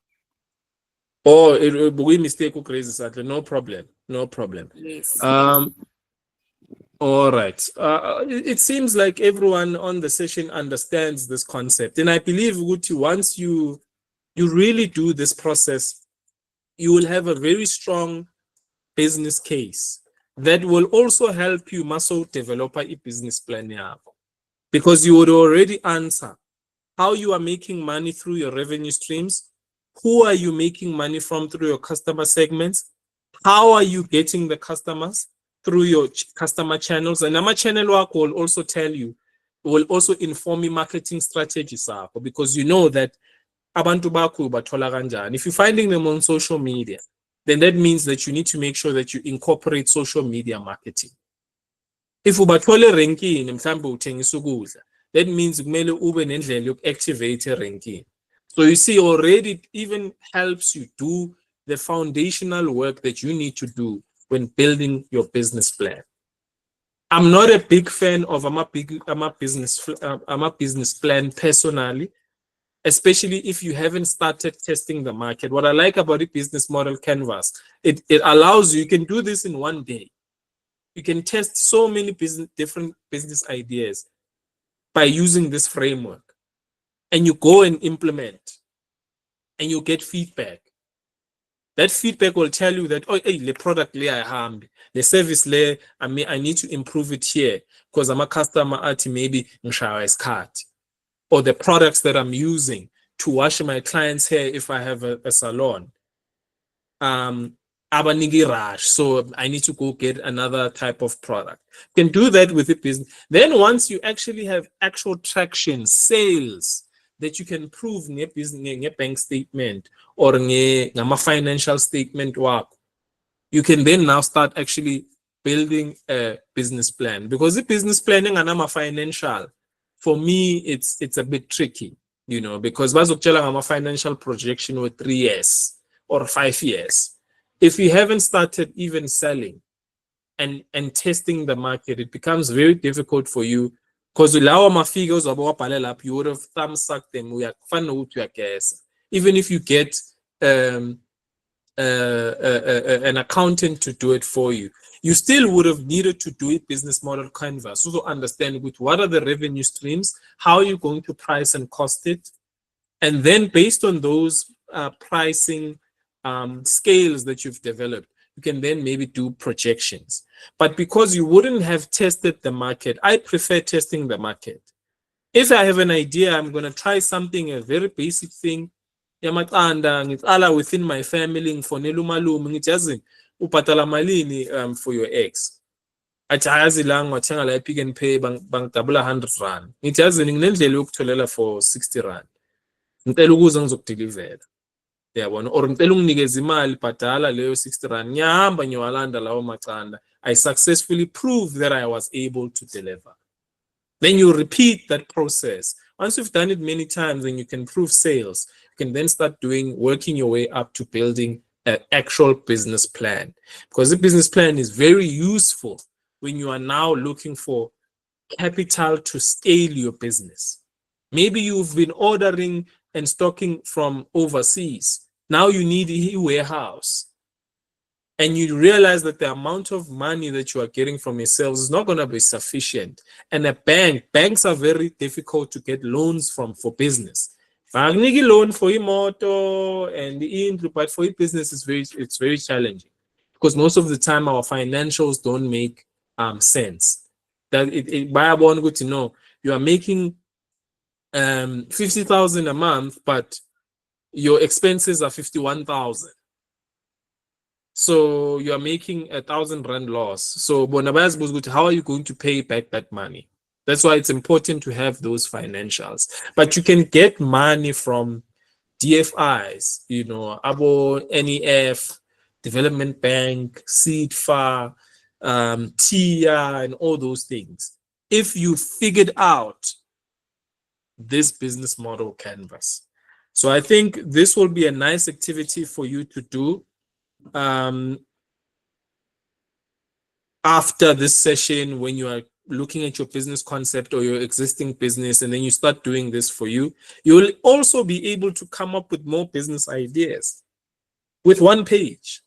Because I can tell you there have been cases where someone just goes to present their business model and they walk away with 100,000 worth of funding because the investor could understand with there's a potential to scale. Business is all about scaling. Yeah, one. Scale means that you can reach more people, reach more customers, you can then go and grow. If a business doesn't scale, it becomes a bit challenging to have that situation, you see? So that is the business model canvas. This is how you communicate your business, what your business does, who it serves, how you make money, what your expenses are, what you do to create value, who you partner with. So Mina, if I read your business model, I can already understand what a business yaga Caesar or a business yaga Telsile. This is what she does, and this is how she makes money. And this is what the resources that she needs, even no more so your funding. Under key resources, I need staff. Currently, I'm employing 2 people or 1 person.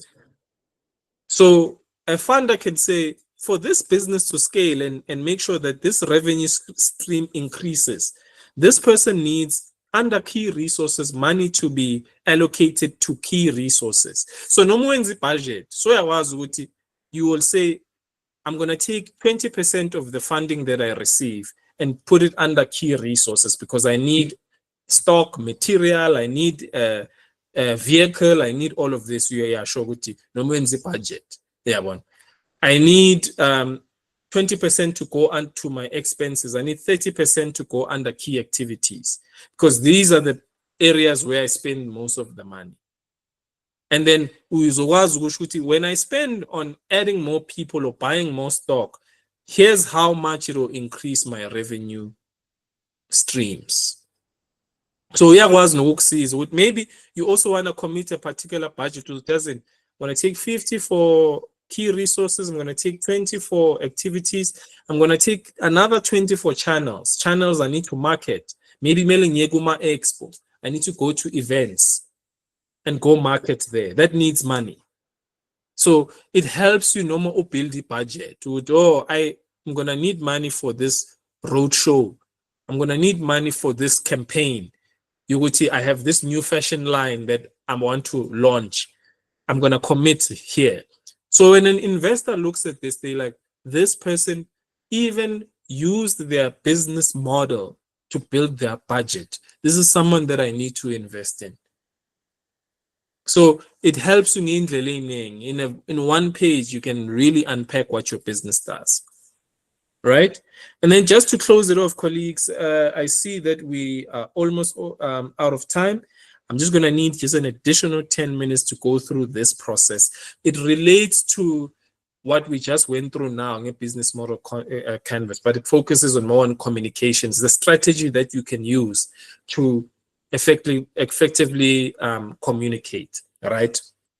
I'll try and do this as quick as possible, but fortunately there's a recording. So if maybe there's certain things that you miss, you can go back to the recording and you can always ask questions because we are available.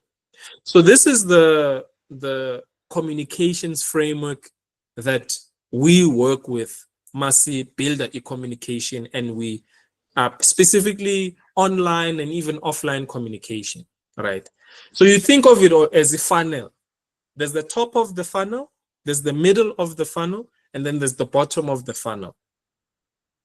At the top of the funnel, Yeah, but so you can think of indlu, that has different rooms.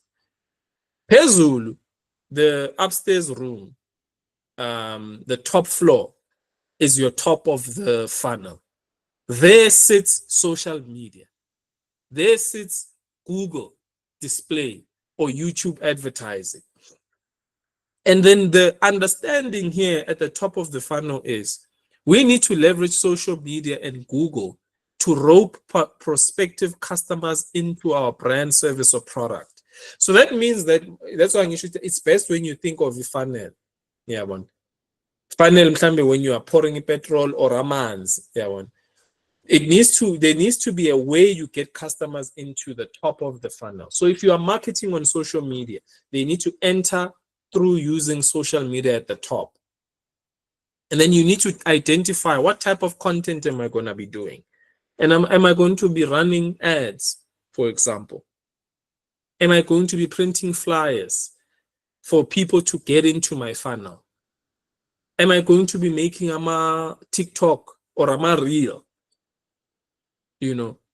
As a creator. I know, for example, Facebook or Meta has monetization, where the more you post and people engage with the content, Facebook is able to place ads on your content and then you make money. That could be a strategy for you to have another revenue stream as a content creator who has a business. So that content that you post, if you sign up to the Creators Fund or the Creators Platform for a monetization on the Meta, you are able to then also get paid while you are a business or a business owner creating and promoting your business. You're creating interesting content. That's a funnel, right? So yeah, Shubuti, you're going to be using social media. Then you move these people down. Once they've entered your funnel, they need to go to the middle. So here, what are you doing there? If someone has entered the funnel, now they are on your website. What is that website page saying? I clicked on your link on Facebook and website where you were speaking about the shoes that you sell. I get to the website and I find I'm a perfume.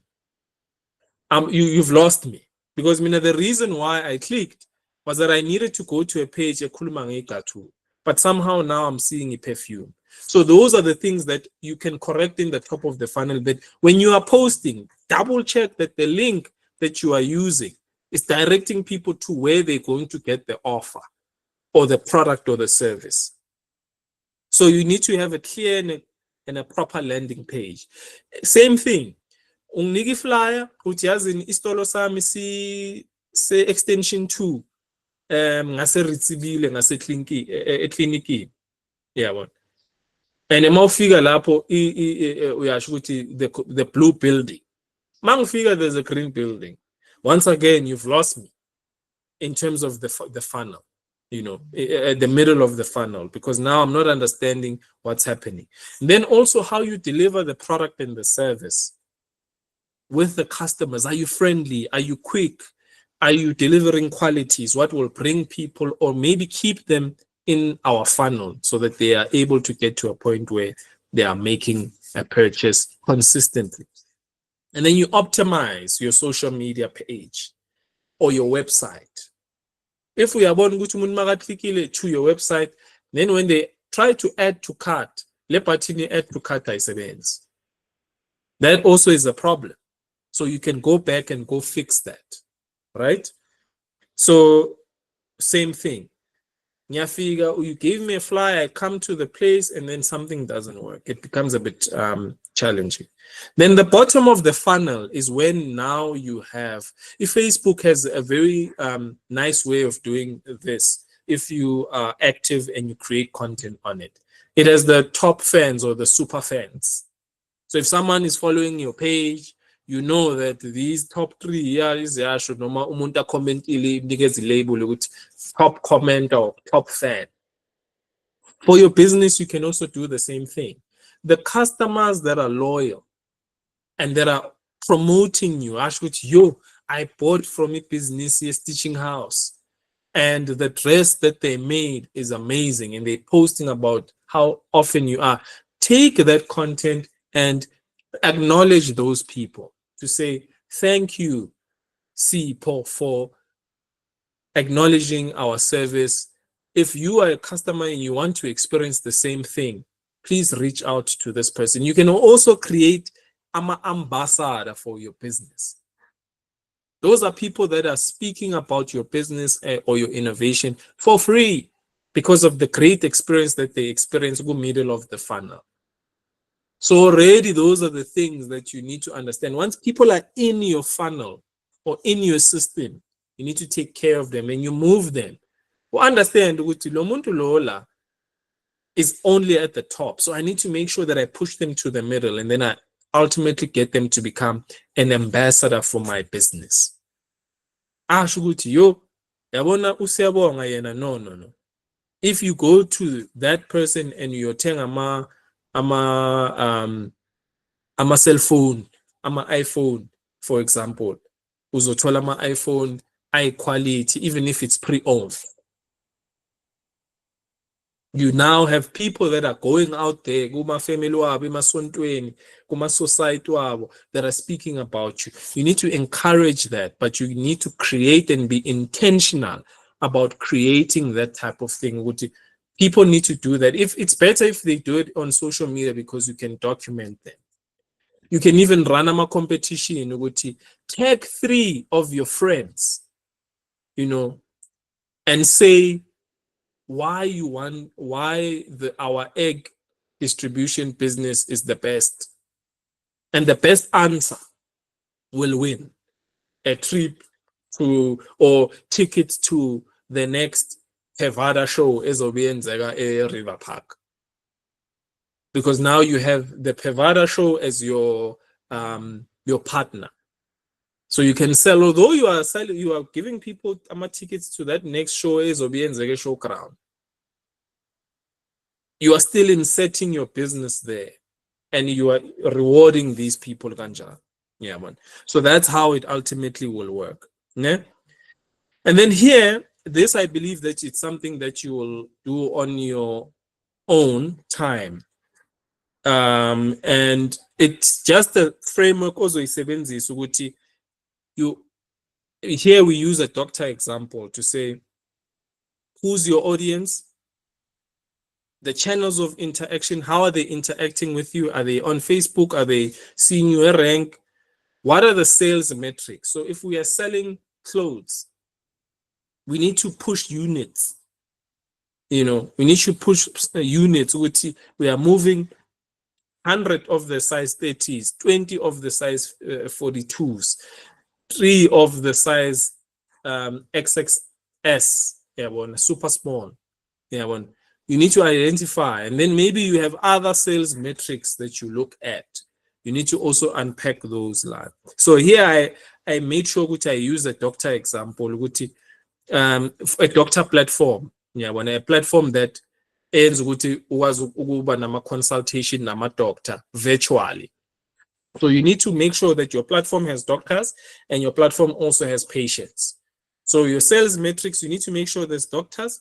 You need to make sure that there's patients that will be matched with doctors and then by a consultation virtual. Then you need to have repeat use of your service or your product. Then I'm a persona. Are you speaking to traditionalists? Abantaba traditional. Are you speaking to people that are always looking for trendy things? I'm a elite adopters that want to be the first who will have that shoe, the first who will have that water purified water, the first who will have that clothing item that only you produce. I'm a trendsetter. Are you speaking to trendsetters? Are you speaking to convenience seekers? Abantu abafuna convenient. Akafuni ukuthi ayoloka ayomalapi line or ayoloka athenga laphana ku AliExpress or Alibaba, and then it takes 3 months, and then now they have to deal with the SARS. They don't understand why they have to pay a custom fee. A customs fee, all those things. You minus all of that headache. So you give me convenience. Then with channel, Lana so am I gonna use email, WhatsApp, or SMS to acquire my customers. Umuntu makaqeda ukuthola order yakhe, I immediately send them a WhatsApp or an SMS or an email to confirm that you've received your delivery or you've received something. Then social media, same thing. What are you measuring? The number of followers, how people are commenting, sharing, clicking on links. Is social media actually sending traffic to you to sell your products or services? Or is it just more of a content thing? So this also makes you use the social media in a more intentional way to say, to acquire customers on social media, this is what I'm going to be doing. And this is the creative format. So I'm going to post a GIF, a video, I'm going to post on stories, a slideshow, things like that. Search engine acquisition. Do I have a website with my searcher at delivery business? I pop up. So those are the things that you need to do. Website, if I have an online store, how many people are signing up to my mailing list? How many people are visiting my website? How many people are buying from my online store? And what type of content are you going to be using? So I'm a digital banner, I'm a web banner, isn't it? Then we have affiliate marketing, where you use other people, a referral. I don't promote gambling,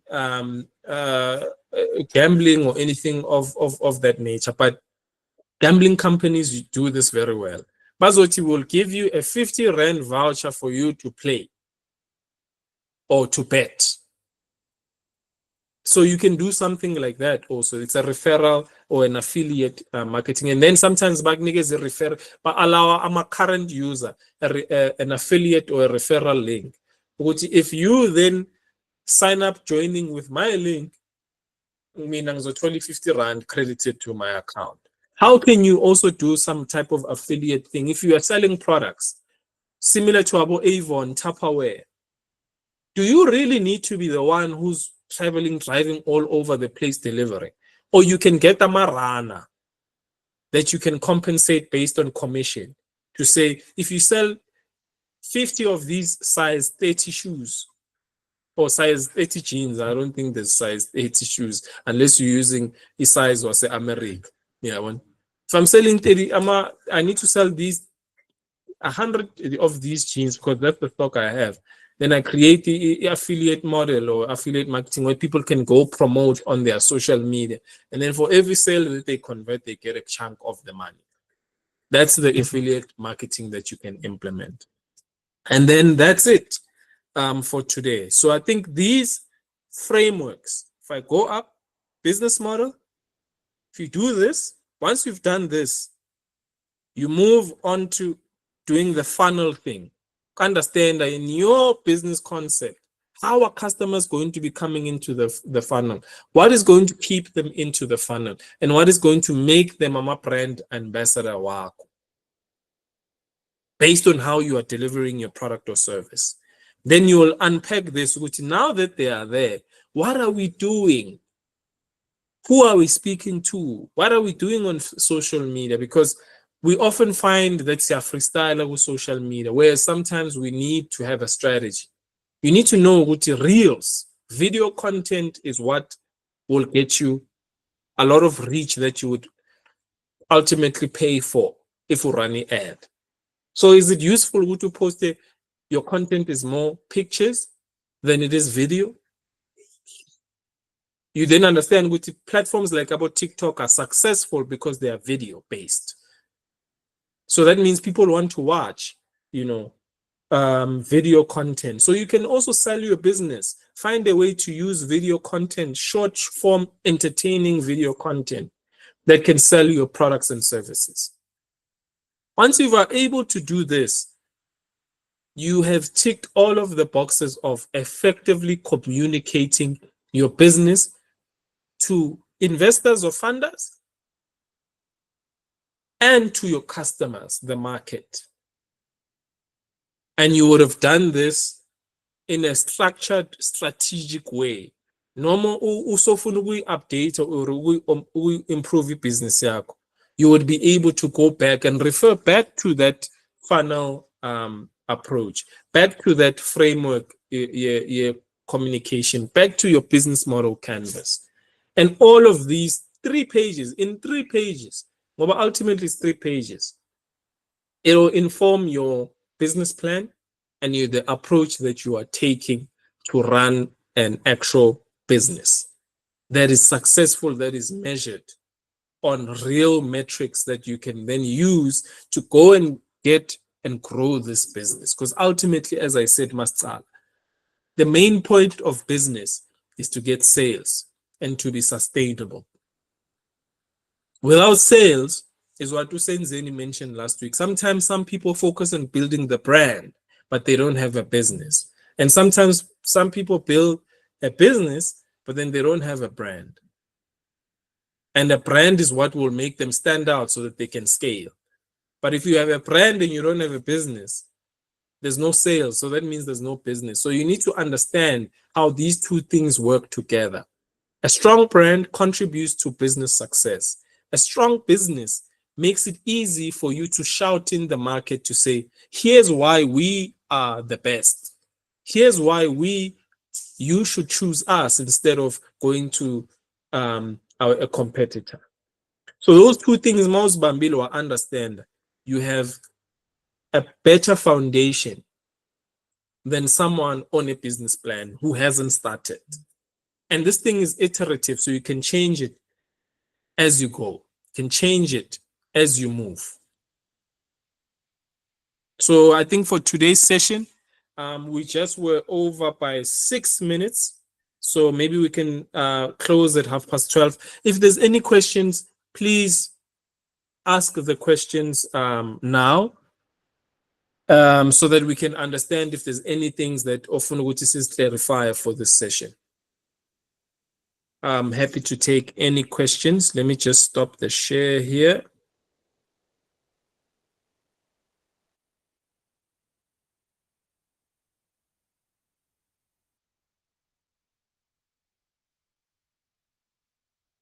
Any questions up until this point? If there's no questions, I think okay, I see Upila has a question. Sanibona. Yebo sawubona. Yeah, umnicall lokhulumayo. So ngifuna ukwazi ukuthi for ama-slots sovalini noma usavulile. Ama-slots are still open. So you can Until just when? go. They open, in fact, I think the entire month. It's one of the main things which we need to make sure that the innovators are sufficiently prepared for some of the opportunities like the Women Technology Innovation Program, as well as this one, the AFCFTA. So we have a session that's booked, for example, this afternoon. Sasa, we don't have any slots. Ukuku has a slot on Monday. So we open. So when you can see when you have a gap, uzokwazi ukuthi sikwazi ukuthi ungene. All right, so All right, thank you. Any other questions, colleagues, before we shut it down? I think we don't have questions. All right, okay. I think because we don't have questions, what I will say is we have loaded the feedback form for last week's session.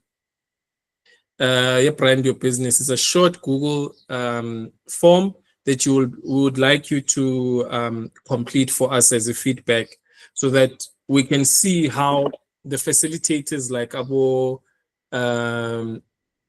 Senzeni and Infomedia can improve. Maybe there's certain things they can improve, things you liked. It would be great to also have that.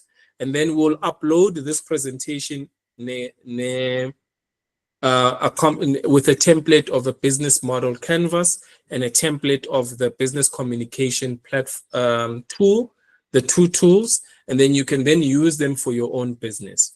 If you have anything that you would like us to assist with in building your business model canvas, please make sure that you reach out to us and we can do a one-on-one session, going through this thing. I think for those that are in Zilama one-on-one, there will be an opportunity to go through that process. But I think up to now, we are covered.